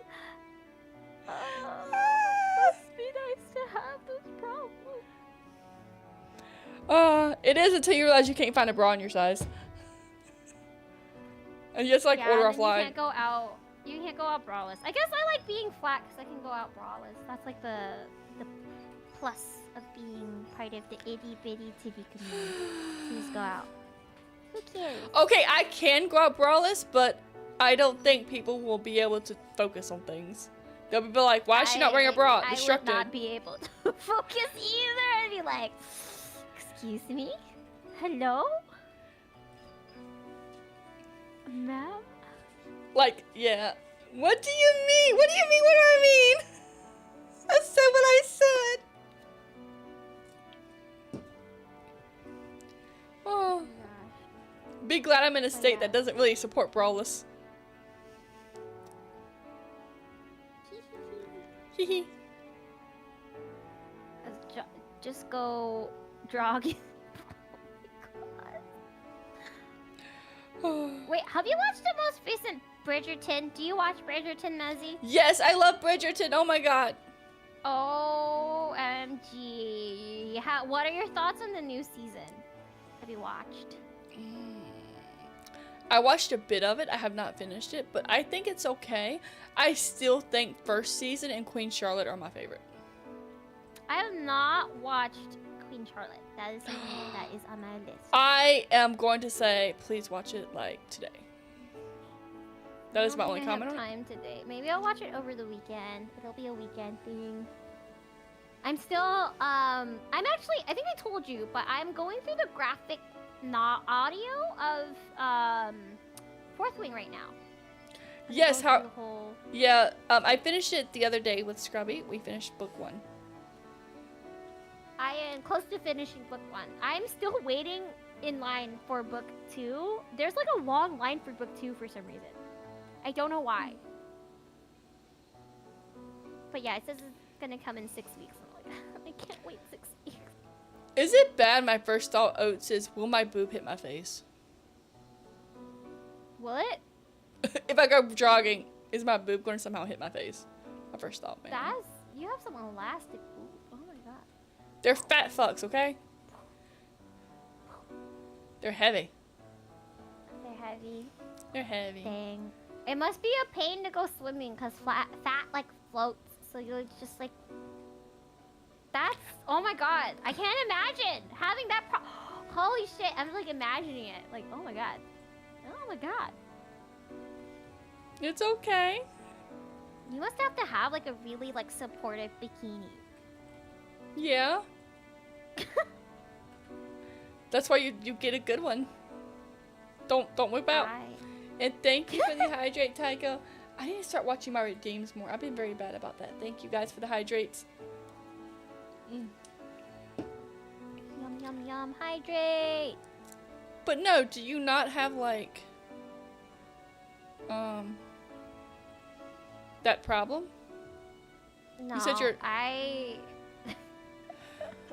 if I go swimming with you, you'd probably see me like die or something. I literally just go in normal clothes. Okay, So I so soak up all of the water. if Star is listening, I don't know. Star, are you listening? Question mark. Star, are you there? Star? Call out to Star. I know he's been raiding tonight. Star has met me IRL. He will tell you my boobs are massive. And I think I had the biggest boob in the girl group that we were hanging out with. What? That's not fair. She literally took all of the boob. Oh my god, spare some boob. I don't think my model's actually that far off of my real boob size. The worst part is because it's unfortunately that time of the month, they're enlarged right now, so my bra barely fits, and I'm just like constantly readjusting it, and I hate it. Because my boobs always swell during that time. Imagine having that problem. I think that's like actually common with like other VTuber models. Like their model actually fits their IRL body. I would say these knockers that I have on are like bigger than my IRL. My model fits me more when I was in shape, but I don't know if I'm ever going to get back to that size after having the baby. The doctor actually wants to check my thyroid. He thinks my thyroid might have died.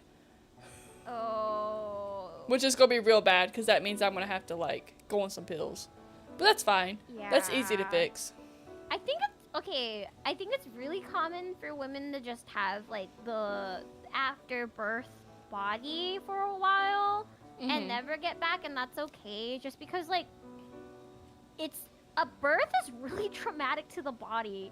Like, I feel like people don't talk about it enough, how, like, amazing women are, and a birthing, is because you are destroying up your body to give birth to, like, a miracle child, and it's a lot. Well, do you know what makes it so much worse, Fuka? I had a C-section and my baby came out almost 9 pounds. Oh, wow. That's a big baby. 9 pounds? Yeah, like 9 fucking pounds. That's a huge, huge baby. Yeah, she ain't teeny. She's still a big girl, but I love her so fucking much. She's a smart girl. You should see if they nicked anything down there too, because that's what happened to my coworker. So, like, we would go hiking sometimes or just walking, and she'd have to go to the bathroom a lot because they nicked something down there. So she can't hold in her bladder for a long time. I can hold my bladder just fine. That has never really been an issue for me. I'm surprised I haven't given myself a UTI because I just refuse to go to the bathroom sometimes. I'll hold it till it's almost too late. Dang, I can't hold in my pee. I just, like, if I have to go, I have to go. I'm like, guys, I'm gonna go. I'll see you. No, I take it like a personal challenge. Like, no, I got shit to do, man. Fuck this. No, I'm like, no, I can't. I have to... I have to go. I can't focus. I can't focus if I have to pee, you know? Also, Stars, I love you. Thank you. But yeah, I will definitely say having a kid was rough. I almost had a mental breakdown today because I gotta go get some blood drawn for the extreme allergy attacks I had last year. And he wants to check my thyroid while we're doing that. And I was like crying because my on-site nurse told me she could not draw my blood. I have to go find someone else to do it. And I'm needle phobic as hell. And she's like, you had a C-section. I was like, I was more ready for that than a damn needle. And she looked at me like, you are so weird. You were more are your veins like small right now? Yeah, they've always been small. Oh, that's no wonder you're needle phobic, because they keep poking you or having to poke you. Or they can't find my vein at all, and then I'm just fucked and I cry. I would be scared of needles too if I were you. I think I have big veins, so they can always find mine. But like if yours are small, that's like so sad. Yeah, I actually don't give blood because the one time I tried, my vein blew out and I could. Oh my god, your vein like just. Yeah, it stopped giving blood completely, like it gave out, and instead of like pulling the needle out and giving me a re-stick, they just started digging in my vein, and I said never again. Like that's. So Messi doesn't donate blood. Yeah, that does not sound fun. No, I don't donate blood. I'm sorry, y'all. I think my blood has too much cholesterol. I think I'm like a couple of things away from having high cholesterol, but it's okay. That's why I don't go to doctor. I don't want them to tell me I have high cholesterol. I want to be able to eat what I eat. Just start like eating what you want, but in moderation. I think my biggest issue isn't actually my diet. It's like the amount of stress I have, and that like produces a lot of cortisol. And I think the amount of cortisol I like produce a day like affects my blood pressure and cholesterol that I hold. But also I think Asians are more likely to have high blood pressure and cholesterol too. So it makes sense. I mean, yeah. Also, guys, sorry, we decided to do a TED Talk about health suddenly. Yeah. I don't know how we got to this topic. We started talking about the awakening, and then now we're talking about women's health. Because women's health is important. Honestly, all people's health are important, and they often skip over a lot of the things they need to talk about because they're afraid to mention something wrong. Yeah. True. If you think something is wrong, do not be ashamed to go get it checked.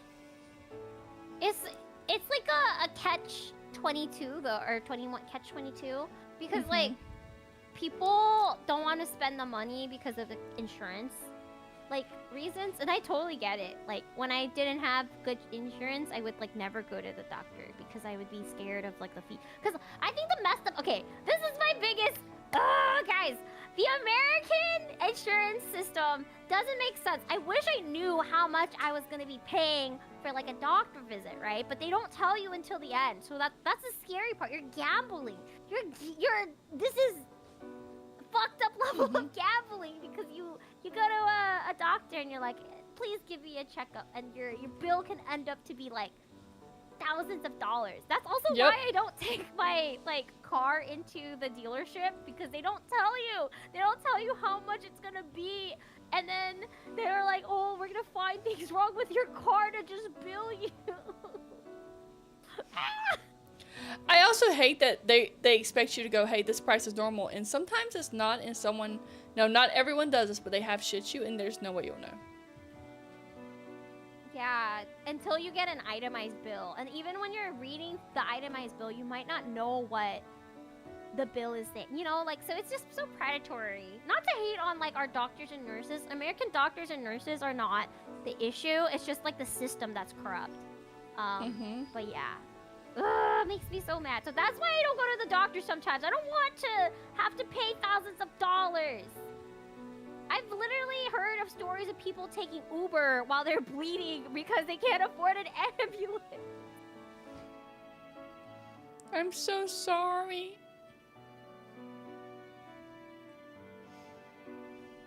So dumb. But I guess the Fays don't have that problem. Nope. In Solaria, right? Because didn't Tori, it was the second book where she talks about like asking for medicine and then like realizing that she could heal her own like hangover essentially, right? Yes. That is is correct. so powerful. If you had that power. If you That had would require me to power- get hangovers first. Oh my god, I forgot. You actually do have that power in real life. Nezzy doesn't get hangovers. That's crazy. I want... Okay, I just want you to, like, get your DNA checked to see, like, what genes are in you. I want to see your genes, girl. I am wanna see your 40. I am genetic code. 40% Scottish. Does that help you? So, like, is there, like, a mutation that allows you to, like, not get drunk or something? I don't know. I just figured I'd let you know I'm majority Scottish. Scottish? That is so OP. I'm too scared to give my genetic data to the government, so I haven't figured it out for me. But I feel like I get Asian glow, so I think I have some sort of Vietnamese in me. Some Vietnamese. I am not too sure. I mean, honestly, they already have your DNA. So if you want to get a DNA test, go ahead. They already have my DNA. What do you mean they already have my DNA? You know they, like, if your mother was like, hey, test my baby for diseases, they already checked your DNA before. Oh no, they didn't test me. They were just like, no, that sounds expensive. Fuka, you either die or you survive.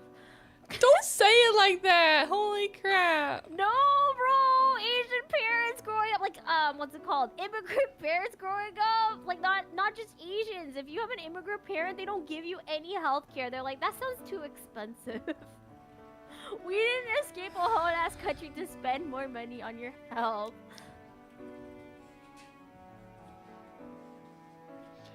Oh, I'm sure most people have the same, like, fear of the doctor. I think my fear of the doctor is, like, very equivalent to, like, the fear of the dentist, where you're just like, or like you just don't want to know. Sometimes I'm just like, yeah, I don't want to know. I'd rather just not go into the doctor's office to let them tell me that I have diabetes or something. Also, for those of you who's going to tune in for Pokemon tomorrow, I'm going to apologize now. Bulls is learning I have a lot of shinies. He's going to have to catch a lot of Pokemon tomorrow. Oh, you're still doing the Pokemon thing? Oh yeah, Are I got like... you gonna pay the Pokopia? Yes, actually I am. I told Scrubby to pick it up for me tomorrow. I think I ordered it, but I don't think I played it. Ah! I'm about to scream. Ah, I'm so sad. I'm so sad. I should just quit my job. That's what I should do. I should just quit my job and play Pokemon. Yes, become full-time streamer. I believe in you. No, I don't think I would enjoy that, actually. I was, like, reflecting, like, should I actually quit my job to be a full-time streamer? I don't think I would be a successful full-time streamer. I think I need, like, a semblance of a life, and, like, I don't think I would quite enjoy entertaining chat, like, for that long, you know? You got this. I feel like you'd be a good streamer, because you like yapping, and I feel like you have, like, interesting, like, opinions, and you're, like, you can keep going even though, like, the conversation dies, you know? I mean, So, like, I don't... I try, but I feel like you're also selling yourself really short, Fuka. I do feel like you're selling yourself short. I just talk about whatever's on my mind. It may not necessarily be on topic, but I'm very good at tangents, so I apologize. Ooh, no, tangents are good. Tangents are good. So, yeah. Oh my god. But I don't know how... I admire your ability to play, like games. Like, you're just a gamer. And I'm like, I am not gamer. I am not gamer. I cannot pay attention or complete the game. 'Cause I also get, like, distracted, and I'm like, oh, this game's boring. I don't want to play anymore. I think my biggest problem is that because I do so much, like, multitasking at work, I actually multitask even when I'm at home. And it's kind of bad. Wow. Well, you have to, because you're a mom. That's, like, your new unlocked superpower. If you guys want to get good at multitasking, just be a parent. Fuka, what if I told you this whole time we've been talking about this book, I've been playing a game on the side? What? How are you playing a game? I'm like looking at our notes, and I'm just like looking at like things right on my screen. Like, what should I talk about? You're just playing games? What? I did not notice that. Okay, so I'll show you my second computer right now, just so you can see how I've been doing How it. are you playing games while talking about what? And the worst part is, I've been keeping up with you. I have to multitask, okay? I can't help it. That's It's the just- ADHD. You have to be fiddling with something. But what game have you been playing while we were like talking? What the? Pokemon? Oh, Pokemon. Is it the online, like the Nuzlocke challenge? No, you're not doing Nuzlocke. You're doing Odyssey. Pokemon Odyssey. So Yeah, I can't. So I have it to where I can play with one hand, and if I do the scroll wheel, it still scrolls the page, so I can still keep up with our notes. I can't do that. I need to be like focused on our task, or I'll get so off task. What? That's so impressive. I'm sorry? Question mark? Oh no. No, don't be sorry. We need a lot of people who can multitask. I actually listen to full audiobooks while I work, so. I cannot do that. I think like I can kind of multitask with an audiobook, but there's some tests I can't do with the audiobook. Because then I stop paying attention, and I'm like, oh no, I need to be able to pay attention. I put on my audiobook mostly so my coworkers don't talk to me and I can have a long time. And then I focus on the book. Well, yeah, I mean, like your line of work also can be independent, so I think you can afford to like Yes. not have to talk to people. Maybe I should just get an independent job so then I can just audiobook and do whatever I want on the side, because a lot of my friends online, right, like streamer friends and stuff, they're like, oh yeah, I do my job while like playing games. I'm like, how do you do that?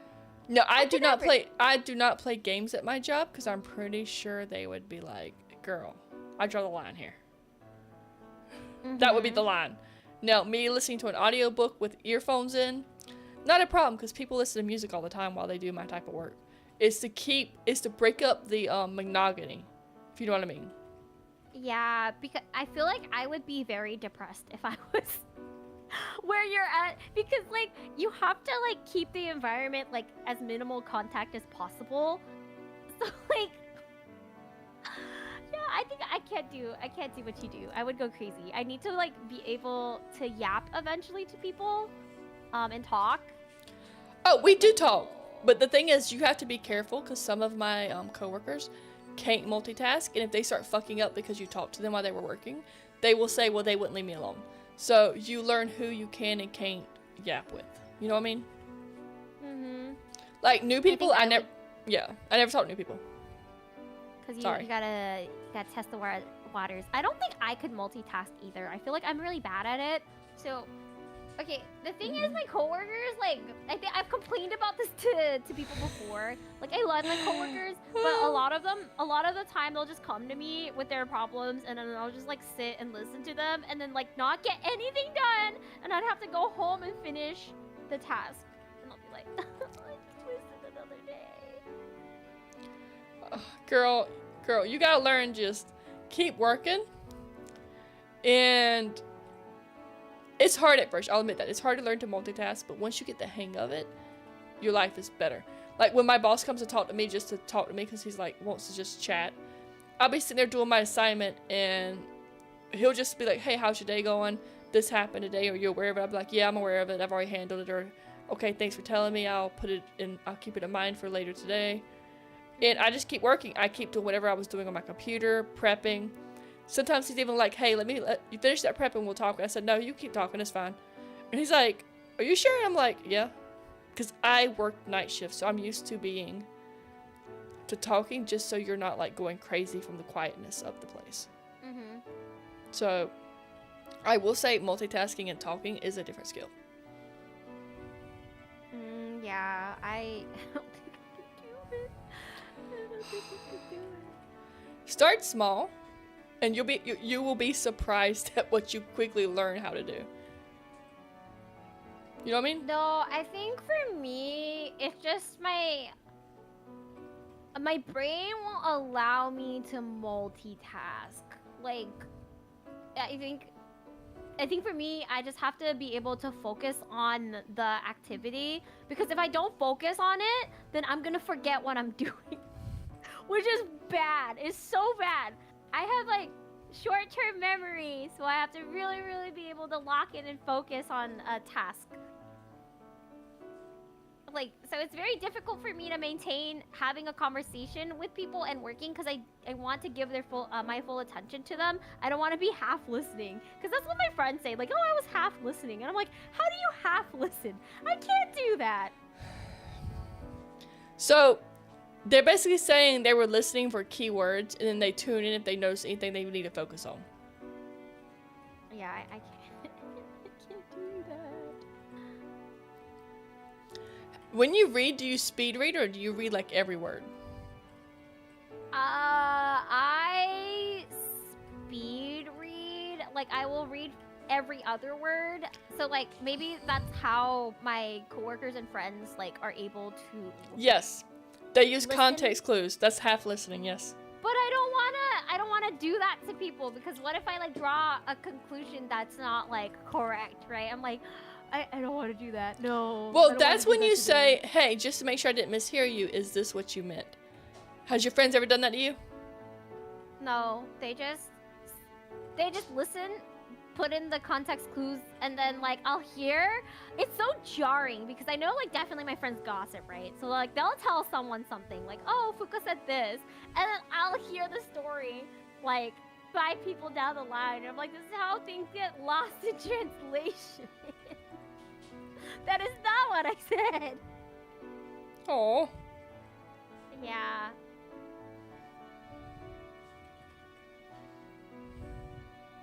It's gonna be okay, Fuka, I promise. It will be okay. Yeah. Although, I think if you actually watch me multitask, you'd be like, what the fuck are you doing? I'd be like, I can't help it. I feel like Scrub also multitasks, from what I've been trying to gather. Like, information-wise, it sounds like he has, like, a lot going for him, too, so he's able to, like, switch between tasks pretty easily.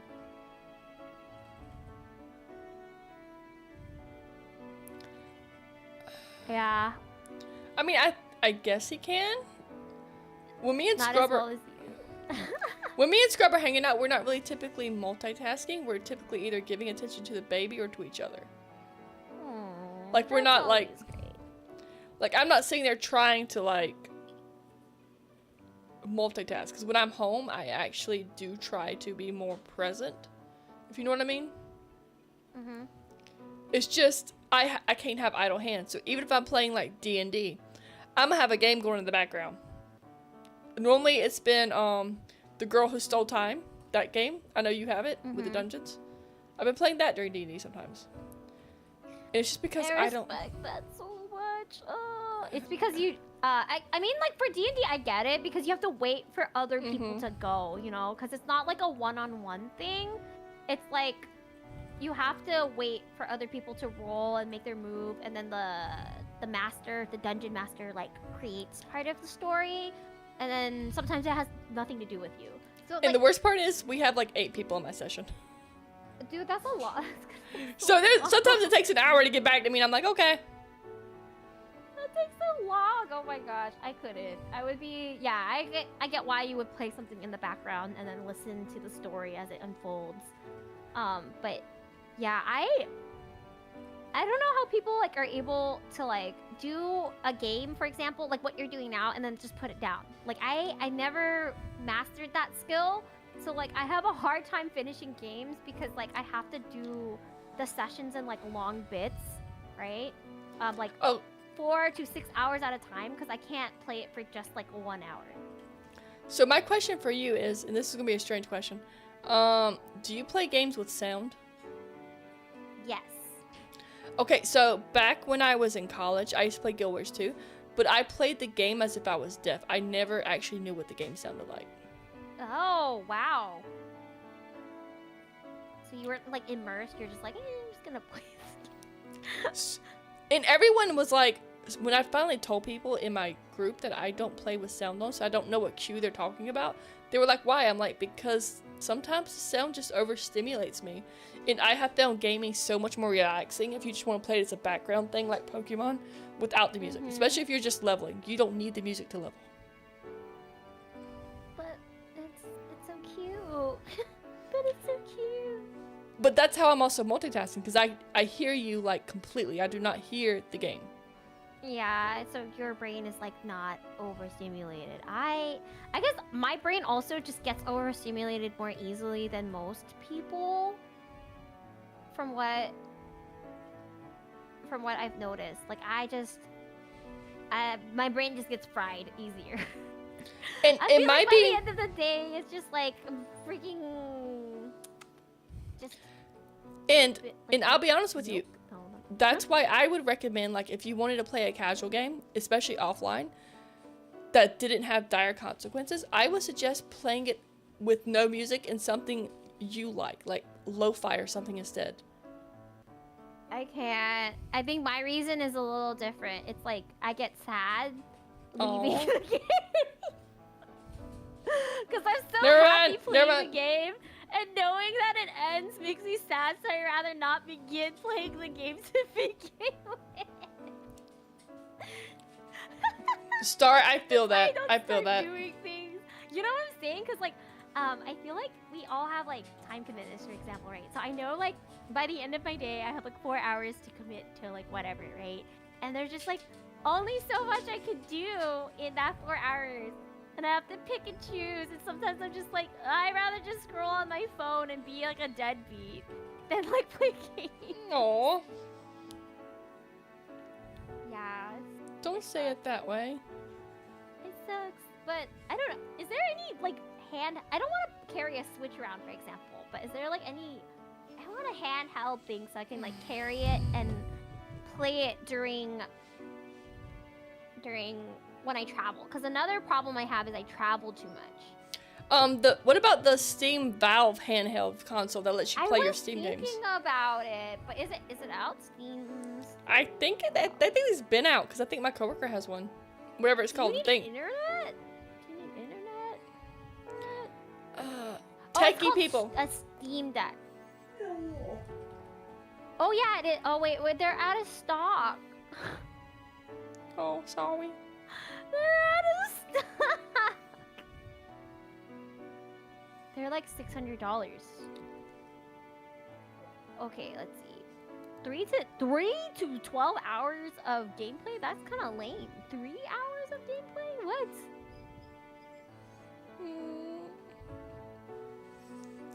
Yeah. Oh wait, I like the docking station though. It's so cute. Like, oh my god, it's so small.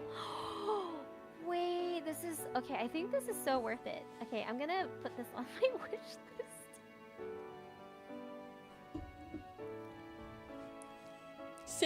See? This is so cute because I don't like carrying around like a laptop.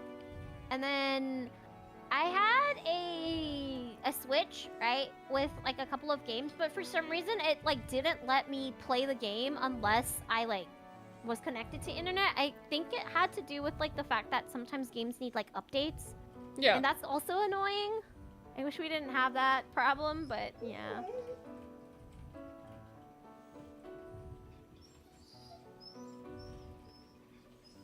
It'll be okay though. I mean, like, I would also update your drivers and make sure your software of the actual console was like up to date. There's so much remembering. You always should check your drivers and your software of the actual system. I remember one time we stayed somewhere, me and Scrub, and the TV would not connect to the internet because it needed us to download its latest software update for it. I'm not even kidding you. The smart TV was like, hey, I have an update. No one's done it. I'm not going to work now. And I'm like, great. I wish I could say, hey, I'm not doing my job because my boss didn't upgrade my TOS. That would have been, that would be nice. Right? That would be nice. It'd be so fucking nice, man. I'm not even kidding. But I mean, so why do you want a Steam Deck instead of a Switch? Because those are really the only two on the market. I know Xbox and PlayStation are always hinting at they're going to drop another one, blah, blah, blah. Whatever. When you do it, we'll talk. Yeah, I don't think Xbox is gonna. I think Steam Deck. I could play Baldur's Gate 3. I have Baldur's Gate 3. I had it since it was like in beta, and Yes. I never opened it after the beta. After it actually released, I never revisited the game ever again. I want to play that, and then I wanted to play Divinity 2. Those are the 2 games I want to play. Divinity 2 is a lot of fun. Yeah. I think it's a lot of fun. But, like, I played it with a friend that was really, like, controlling and, like, told me what to do. So I'd much rather play one of these games alone. I feel like it's an experience to play this alone versus with people. I don't like having to wait for other people to make decisions. I think it's good to do it alone and then with a group. You know what I mean? Like, because those games have multiple. Yeah. Yeah. Well, there's multiple endings, right? Yeah. So like playing it alone to see like how you like playing it and what options there are is always like fun, and then playing it with playing it with a group is also like another experience you can have. So then you can have like the multiple endings and stuff like that. But that's what I would probably want like a Steam Deck for, is just to play Steam games versus, because I have way more Steam games than like on my Switch. You know? Yeah. I got the Switch too because eventually my Switch itself, I know Nintendo will stop supporting it. I'm not even going to kid myself. I got a Switch 2 for Christmas and I haven't opened it, and it's still in the fucking box. It's still in the box. So what you're telling me is you could be playing freaking Pokepedia with me. Yeah, I ordered the game. I also have Mario Kart. Okay, wait. So this is what happened. I asked for Pokemon ZA. So this is what happened. They didn't have the Switch with the Pokemon ZA, and they gave me. This is my order. Oh my god. I got 2 games for the price of 1.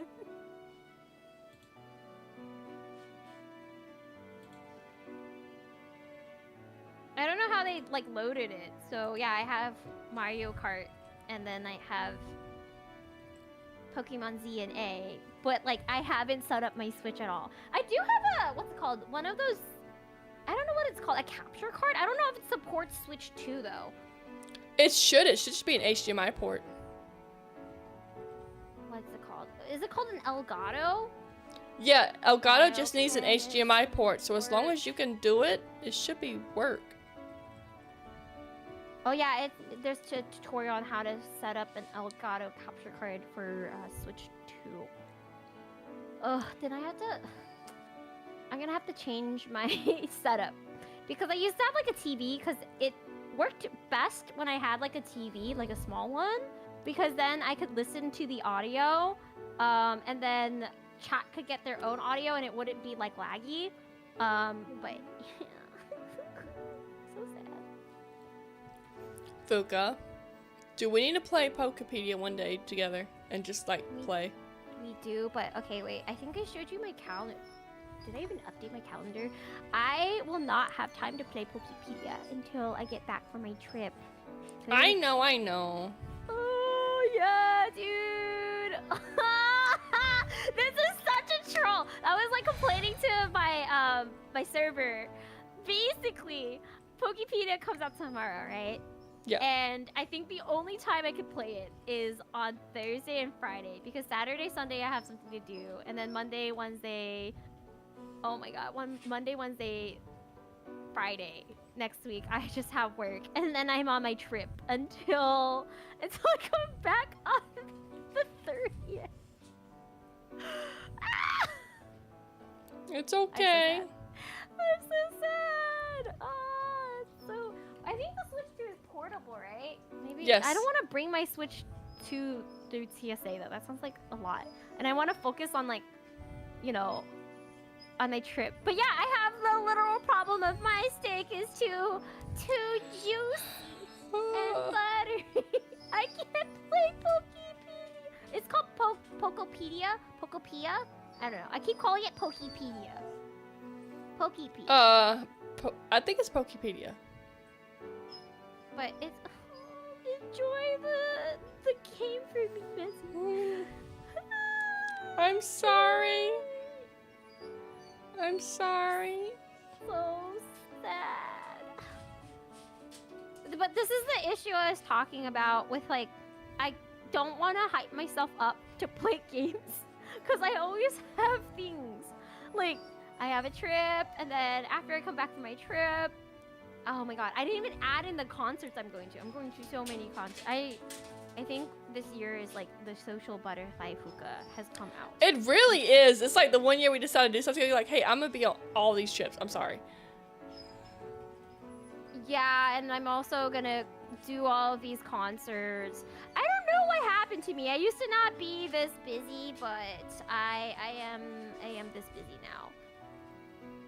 I'm happy for you. I'm happy. I'm happy you're branching out. Thank you. I'm just saying, if you tell me you meet a hot guy, I want to be the first to know. That's all I'm gonna say. I call dibs. I call dibs. Of course. Of course. Look, we've been through so much on Book Talk together. It's a rite. It's a rite of passage. To know if there's a hot guy out there.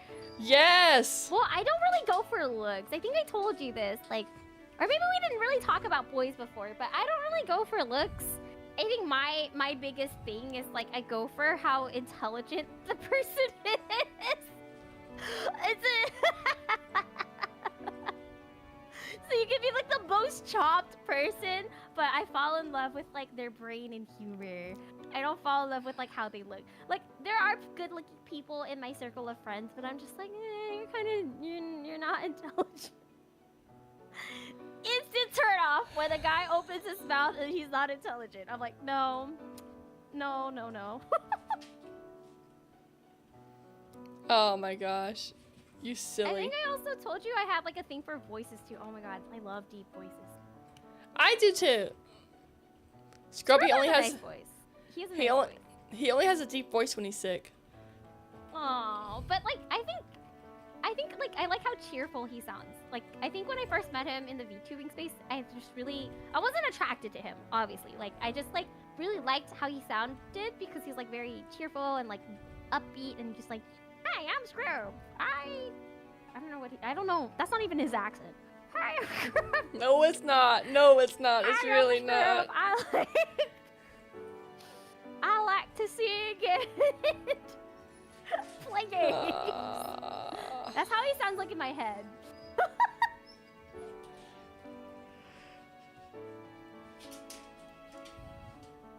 It's okay. It's okay. He will hear this whenever he edits the VOD. He will hear what you think of him. Like, I do not sound like that. What the heck? I don't know. Okay, well, do your impression of Scrub. Do your impression of Scrub. How does he sound like to you? I don't really know. I don't think of it as how he sounds. Oh, okay. Because, like, in my brain, whenever I'm talking to Scrub and he replies, all of his messages get read in the, like, her. That's how he sounds like in my head. It's like, okay, oh my god! I'm gonna do How do I sound in your head? I think, okay, so Scrub in my head sounds like higher pitched than you. You have a lower pitch. You're like, in my brain, you're like, hey, darling, how you doing? What's going on? Hi, Fuka. You sound like that in my brain. Hi, Fuka. This is the baby. How's it going? Oh my god, Fuka. I'm Fuka. here with you, girl. Like, you sound like that in my head. And then Scrub's like, hi, Fuka. Okay. So you want me to sound more like, hello, darling. Stop! Stop! My ovaries are gonna react. I'm so sorry, Scrub. I'm looking at your wife respectfully. Please don't kill me. Yeah, she's like a mommy. Milky mommy. Yeah, I don't. Yeah, Mezzy has like this charm to her. I like both of your voices. It's very like, you're like more calm, soothing, and like kind of motherly, and then Scrub is just like this puppy. How I imagine him is like a puppy. Maybe Doberman, like my little puppy. Is that why Skull hates him so much? She thinks he's another dog, so she tries to assert dominance. Maybe you think that? You think your dog thinks Scrub is another dog in the I'm asking you because she does. She literally treats him like shit when she first met him. And she realized he was moving in. She was like, bitch, what? And then, did she accept him into the pack? Only when I'm not home. She's gotten better about it, but at first, if I walked in on her cuddling him, she'd slap him.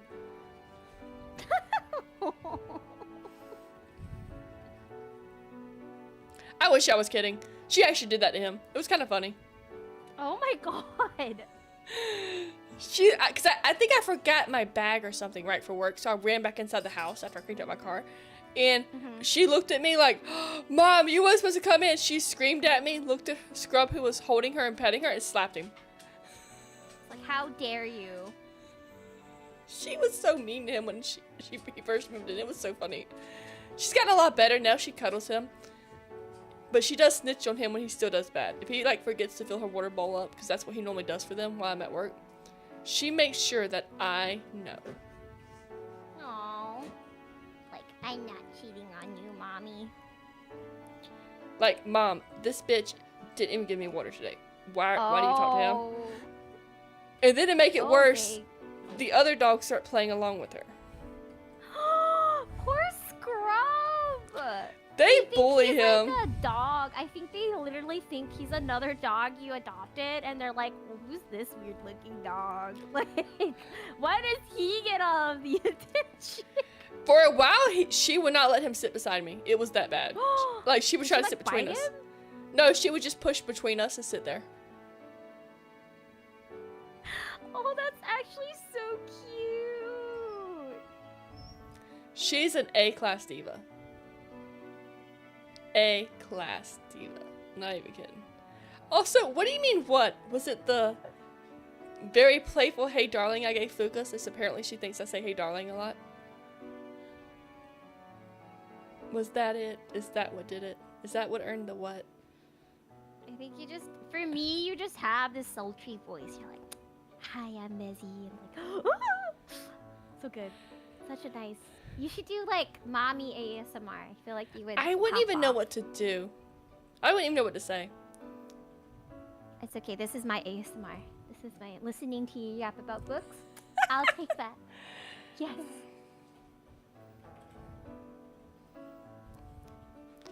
Oh my god, I'm like filling in. June, I'm busy. May, okay, April is probably the time where you can catch me. We can play games in April.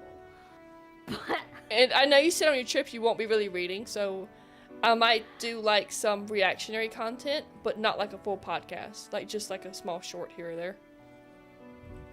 yeah, I don't think I will be reading. I might be able to watch something, so if you want me to watch something and like react to it or like take notes, like we could probably react to like a movie or like a short novel, like a 300-page type of novel where it's just like beginning to end finish. Like we could talk about Heated Rivalry. Oh, have you watched Heated Rivalry or no? I watched a bit of it. I started watching it. I liked it in a movie. I didn't really. Well, okay, the book was okay actually. It wasn't horrible. No. The guys are ahead of us, ladies. Ladies, this is one where I have to give the points to the dudes. I'm sorry. I'm outing us. I'm doing it right now. We paid money to read smut. They watch smut for free. How the fuck did we let them get ahead of us with corn? How the fuck? They get it for free. There's better foreplay in corn than there is in this fucking book. I'm sorry. I said it. Fuck y'all. That is not as big a hype as they said it was. There's no foreplay. Yeah, it just kind of gets to the...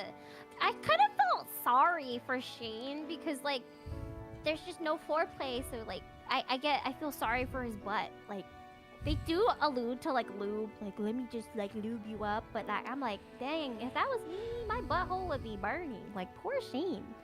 It's like a fiery butthole. So, like, and by foreplay, I don't just mean, like, before the act. I mean, like, there's no sexual buildup. There's no tension. Mm-hmm. You get more foreplay watching the pizza guy suddenly become the, stripper. Like, what? I mean, what do you want me to say? What do you want me to say? Like, there's no foreplay. It's just, oh, he's kind of cute. Suddenly they're in the bedroom. I'm like, okay, what about the sexy smashing each other against the wall while playing hockey and whispering sweet nothings in their ear like, you like that or something, or, you know, just something, some tension on the actual fucking hockey game. Instead, no. Hockey game starts. Oh, this was the score at the end, by the way, and I'll see you in your hotel room tonight. I'm like, okay, I'm sorry. If you're gonna fuck me in bed, fuck me on the court too, damn. Yeah, I think that the show does a better job of, like, kind of portraying their rivalry on the ice, because it's a little bit more visual there. So have you watched, like, or you watched, like, bits and pieces of, like, I'm not done with it though, but like I've seen, I think it's better. Have you read the book? Yeah, I actually finished it, and I think, like, towards the end I enjoyed it more than how it began, because it's like I didn't like it at first, but then as I kept going and going, I really enjoyed how their romance bloomed into something deeper rather than, like, surface level. But I do agree with it's kind of just there for the poor. You're just there for the ride, right? You're there for the poor. Look, Fuka may be a dragon rider, but he's riding something else. It's okay.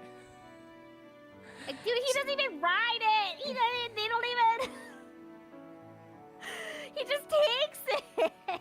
So, I think, honestly, the show, after reading what I did in the book, the parts I read that were similar, I felt like the show was actually too quiet. Like, without Shane's inner monologue, it felt empty. I kind of liked it that way. If I had too much of Shane, I would get so annoyed. I'd be like, shut up. I feel like Shane, because he was such a driving force in the book, by them cutting him back that much, we lost a lot of stuff though too. Yeah, you lose the anxious bean, and you just have to. It's like implied that he has a lot of anxiety, and he's an anxious bean about, like, him and his sexuality. But I don't know. I think it's like a good, like, 3. It's a 3 out of 5 novel for me. I did enjoy it towards the end. Did not enjoy it at the beginning. I will also say that I am, like, upset with Ilya's cast. I wanted somebody more gruff. Oh, yeah, okay, so I think we talked about that briefly. Mm-hmm. Like, I thought Ilya would not look as... I don't want to hate on his looks. I think they're all attractive, right? Ultimately, they're all attractive people, and they played their parts really well. But how I imagined Ilya was completely different. Shane is exactly how I imagined him. Like, I know he doesn't fit, like, the novel's description, but he's exactly how I thought Shane would be. Hollander looked exactly like that in my brain. But I had no issues with Hollander because he was supposed to be a very feminine, pretty boy, and I thought the actor was good enough for the part. Well, it was also implied that he was half, so I was like, oh yes. Yeah, they casted, I think, a half Asian. Half Asian, half white person to play Hollander, and I but thought it was a very good fit. The way they described Ilya, and they do mention he is hot in the book. Don't get me wrong, they do mention he's still in the top 10.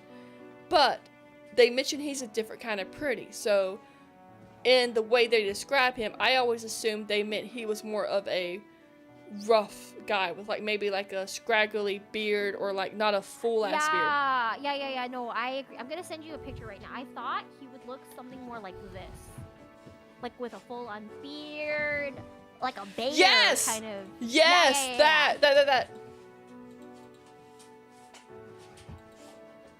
But Hi, you Scully. know what? I did like Ilya's ass. Like he had a really nice. He did have a good ass. I ain't gonna lie. That ass had cake. It had cake for days. It was like one of the best asses I've ever seen. Who plays? Okay, wait. Who plays? Connor's story has a really nice butt. Like where if you're out there, Connor or Mr. Story, I think your butt is very, very juicy, and whatever you're doing, like you need to keep doing more of it. Like yes. It was the full moon. I did not feel that way, like, since I was watching Bridgerton, you've seen Mr. Anderson's butt, right?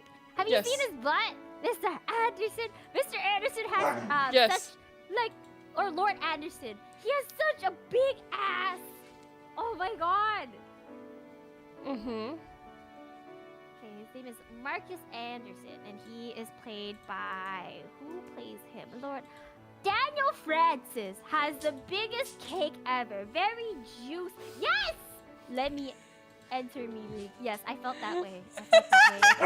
Lord Anderson's butt and Ilya's butt. They had some nice butts. This was for the female gaze. Wait, so Connor's story was raised in Odessa, Texas. Wait, is he? Mm-hmm. I thought he was... Wait, so he just learned how to do the accent? What? I guess. Oh. Huh? I'm actually shocked. I thought he did it pretty well. His accent. What the heck? Dang. Mm-hmm. He is proficient in French. Okay, I'm now reading about the people. Hudson Williams. He did a really good job playing Shane, I think. He's actually Canadian? Yeah, he was born in British Columbia. Wow. I just feel like there was too much time skipping. So I didn't give two shits about the characters, as bad as that sounds. Yeah, I think that they just skip. You know how we were talking about how the last book that we read, I think it's like Fear the Flames or something? Yes. How it felt like a chapter book that like was they wrote different chapters and stuff, and then like copied and pasted it. It felt like the author for Heat of Rivalry did the same thing. Like she only wanted to write a couple of scenes, like, oh, let's like write a sex scene here. I want this kind of sex scene. I want this and that. So like it just felt like she did that and purposefully like did the time skip thing so she can write what she wanted to write but still make the story make sense. Because there's a lot of time skipping, and I'm like, if I was a rival like that, I would just get bored of the relationship, you know? I would too. I'm gonna send you something. I'm a bad dragon. I'm sorry. I'm not even, no, I'm not sorry. Fuck it. Wait, why are her boobs so big? Why is this?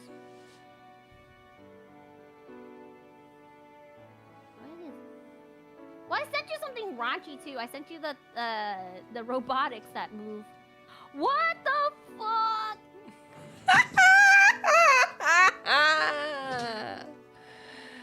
Yes. You could do that with your model. You die.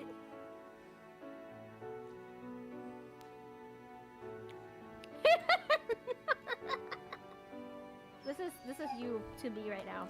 Hi, Nimi. Hi. This is you to me. Hi, Nimi. Hello. The power of We're talking about hypnosis. heated rivalry and moons and butts. Some people have some nice butt.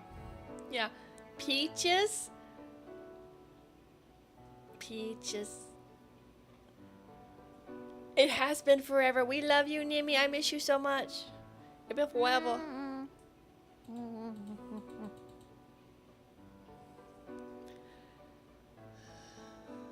So, you didn't like the 4th season, or you thought the 1st season was better? I actually like the 4th season a little better than the 1st season. But it's because I like Sophie a lot better.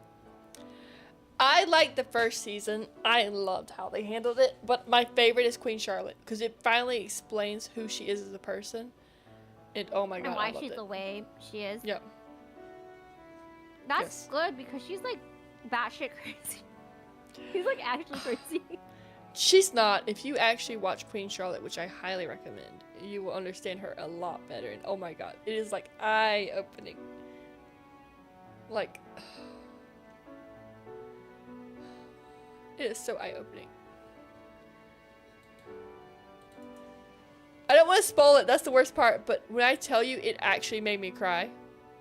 Oh, and then it has to be really sad. If it made you cry, it has to be hella sad. And It I'm was here really for that. good. I'm here for I'm being sad. I'm here for it, girl. I'm here for an emotional wreck. The world of Pokemon. Oh my god, shiny professor. No community note. Is this real? Wait, what? This is actually real? No! Oh, It's not. okay. It's I not. was about to say, like, you can get a shiny Professor Oak. I will restart my game until I get a shiny Professor Oak. I would do something like that. Oh my gosh, don't believe everything you read online. Oh, I wish they came out with the game already. I think it's called Wind and I don't know, something Pokemon. Oh, Wind and Waves. Wind and Waves. Wind and Waves.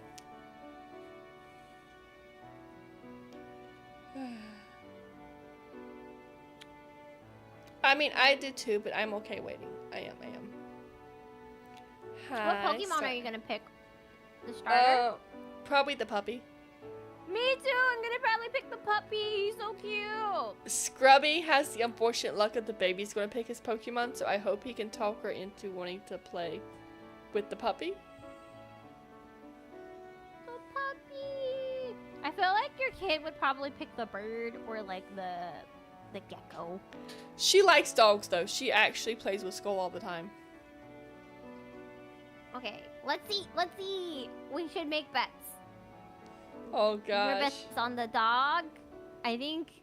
I don't know. I don't know what kids would like. The dog is the cutest one, but the bird is like very circular. Why is this called Gekwa? Pombon is so cute. And then Brout. I don't like Brout. He looks so angry, and she looks exactly like Rock Lee. I don't like that. This is like eyebrow.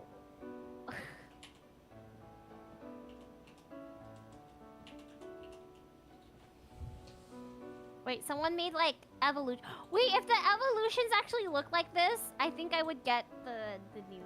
I would want. I hope the evolutions look like this. This is like a fan drawn one, but if the evolution I love looks it! like this, I love it! I would get the snake one for sure if it ended up being a snake. I love it, Nimi. I love it. I sent it to Fuka. Well, hello? What? What is happening?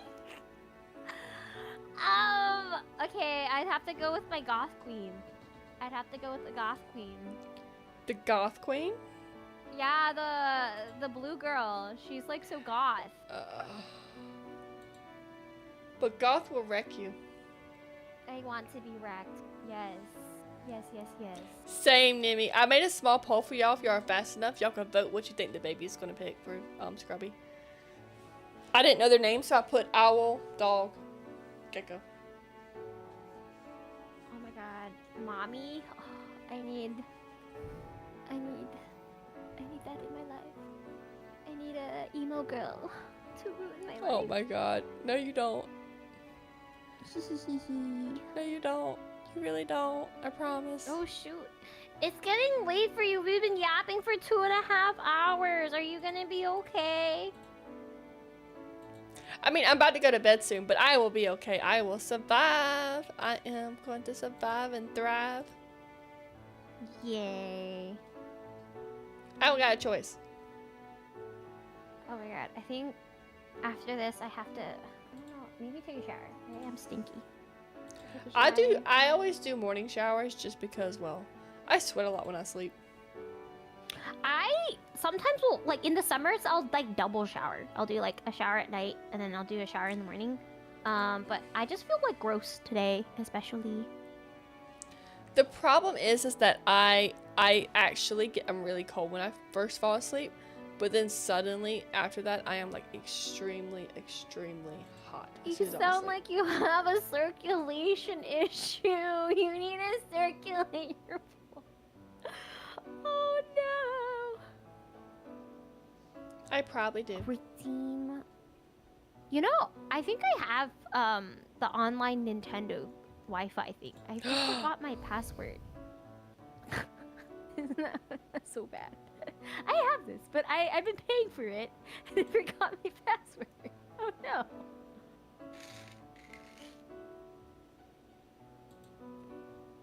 It's okay. I have found a raid target for you guys for tonight, so Mezzy can be released from her duties. Stop thinking about goth mommies. Stop it. Buka, stop encouraging them. Buka, no. Do you not like goth mommies? I love goth mommies. Especially since we read The Awakening, right? Like, Tori's definitely like either a skater chick or like a goth chick. She's a biker. She's a biker. Is that like a different Yes. like, genre of person? Yes. Biker? What's a biker chick? What is a biker chick? AI. A woman who rides a bicycle. Love They the typically- ultimate, associated with rugged fashion, leather jackets, and boots.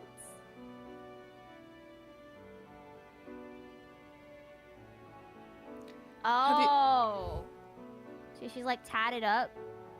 Yes, she would be that type. You might think about how much she loves motorcycles. She would be a biker chick. This is Darius's type. Yes. This is like. Oh my god.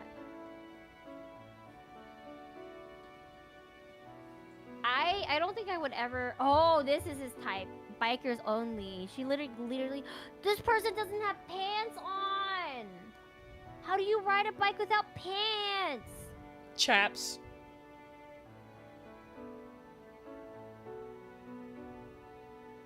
I don't think I would be able to be one of these women. I never asked you to, silly. Fuka, I love you so fucking much, man. I love you. Wait, free parking in the rear? Fuka, That's what the sticker means. Fuka. You're learning so much. I didn't think I'd teach you. That's Okay, why so she doesn't have pants on. There is a famous biker bar in my state called SBB. Do you know what that means? No, what is SBB? Suck, bang, and blow.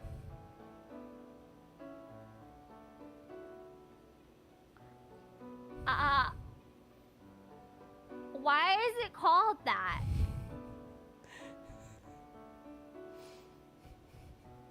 Wait, their website is on what's the W sign? It's like a not Wattpad. It's like the what is it called? Like the W. It's like a W like website maker. That's where their website is at. What the fuck? What? Fezzy, you gotta explain this. I'm on the website and this is all I see.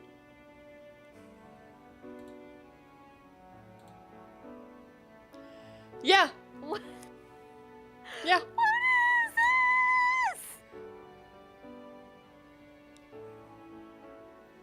this? Mhm. Wait, but like people like Hi, play- Honorable. People play at this place. Like you like there's events. Can we see? Yeah. They actually have live music there. They have dance cages that look like solid metal things. Dance cages? Like people dance in the cages? Yes. They have Hi, tire Paladin. blowouts. What's a blowout? You pop your tire on purpose by burning rubber. This is the most American place I've ever seen. This is like, bro, kickstart appetizers, brisket chili. What the heck? Chicken fingers, fried pickles, pork rinds, hush puppies, fried fish bites, cheer wine, brisket, burnt ends. That's so... Wait, you guys have banh mi. Look, they have a brisket banh mi. Wait, you guys are representing my culture. Okay, that's great. They have a banh mi here. I'm so happy. Oh my gosh. Fuka's learning so much. You guys call them sandwiches? Wait, this is so American. Suck, beg, blow. American eagle. Ka-ka-ka-ka. Wait, you guys have a burger called White Trash? Why is it called White Trash? Budweiser beer cheese, chili, coleslaw, fried pickles, ranch on buttery brioche. Well, that sounds pretty good, actually. Why is it called White Trash? I'd eat that. Probably because of Budweiser. Is Budweiser super popular where you're at? I think... It's a cheap beer and a lot of people buy it. I don't like beer though. I don't know what people usually... Oh, there's like VIP tickets, locations about. Okay, let's see what this place is about. Dude, okay, so with the food, there's like an ass. There's literally a girl's ass with like her middle finger through her legs. That is the impression I'm getting now. And then there's just like, when you read the about page, there's just like a guy in his aviators with a beard. Welcome to the Suck Bang Blow Biker Bar. That's right, the legendary Suck Bang Blow is located about 10 miles south of blank blank blank blank blank blank blank blank. It opened in 1996 and quickly gained a reputation for ice cold drinks and great live music and hot bartenders. Wait, I gotta look up the bartenders now. Do they have like a list of bartenders? I don't know. Is this America's version of like a maid cafe? It's like Hooters. Hooters is your version. Oh, what? These are the bartenders. I don't know. I haven't looked at them honestly. I don't know if Discord's gonna let me send this over. What the fuck? Okay, wait. I'm gonna send this link. It's literally these are the bartenders. Is this even legal? This is the most American thing. This is literally the most American thing I've ever seen. Literally, the bartenders are in bikinis and like micro shorts. They're like not even covered. I'm sorry. Honestly, what they're wearing is super cute. I'd wear some of this to like a rave. It's a very, very cute outfit. Although, Fuka, we do have to call it. I do gotta go to bed. Thank you for introducing me to this bar. When I visit you, we're definitely going to this bar. This one. Yes, yes, yes. Okay. Good night, Leslie. Good night. We're gonna raid one of my fellow Dragon Council members. I'm glad y'all got an education lesson. Y'all can thank Fuka for asking questions that she didn't know if she wanted the answer for. But I am Messi, this is Fuka. We did LoreBiters today on Zodiac Academy The Awakening and some tidbit random information. She's learning, she's growing, y'all. And she changed her outfit because we embarrassed her. Love y'all. Night.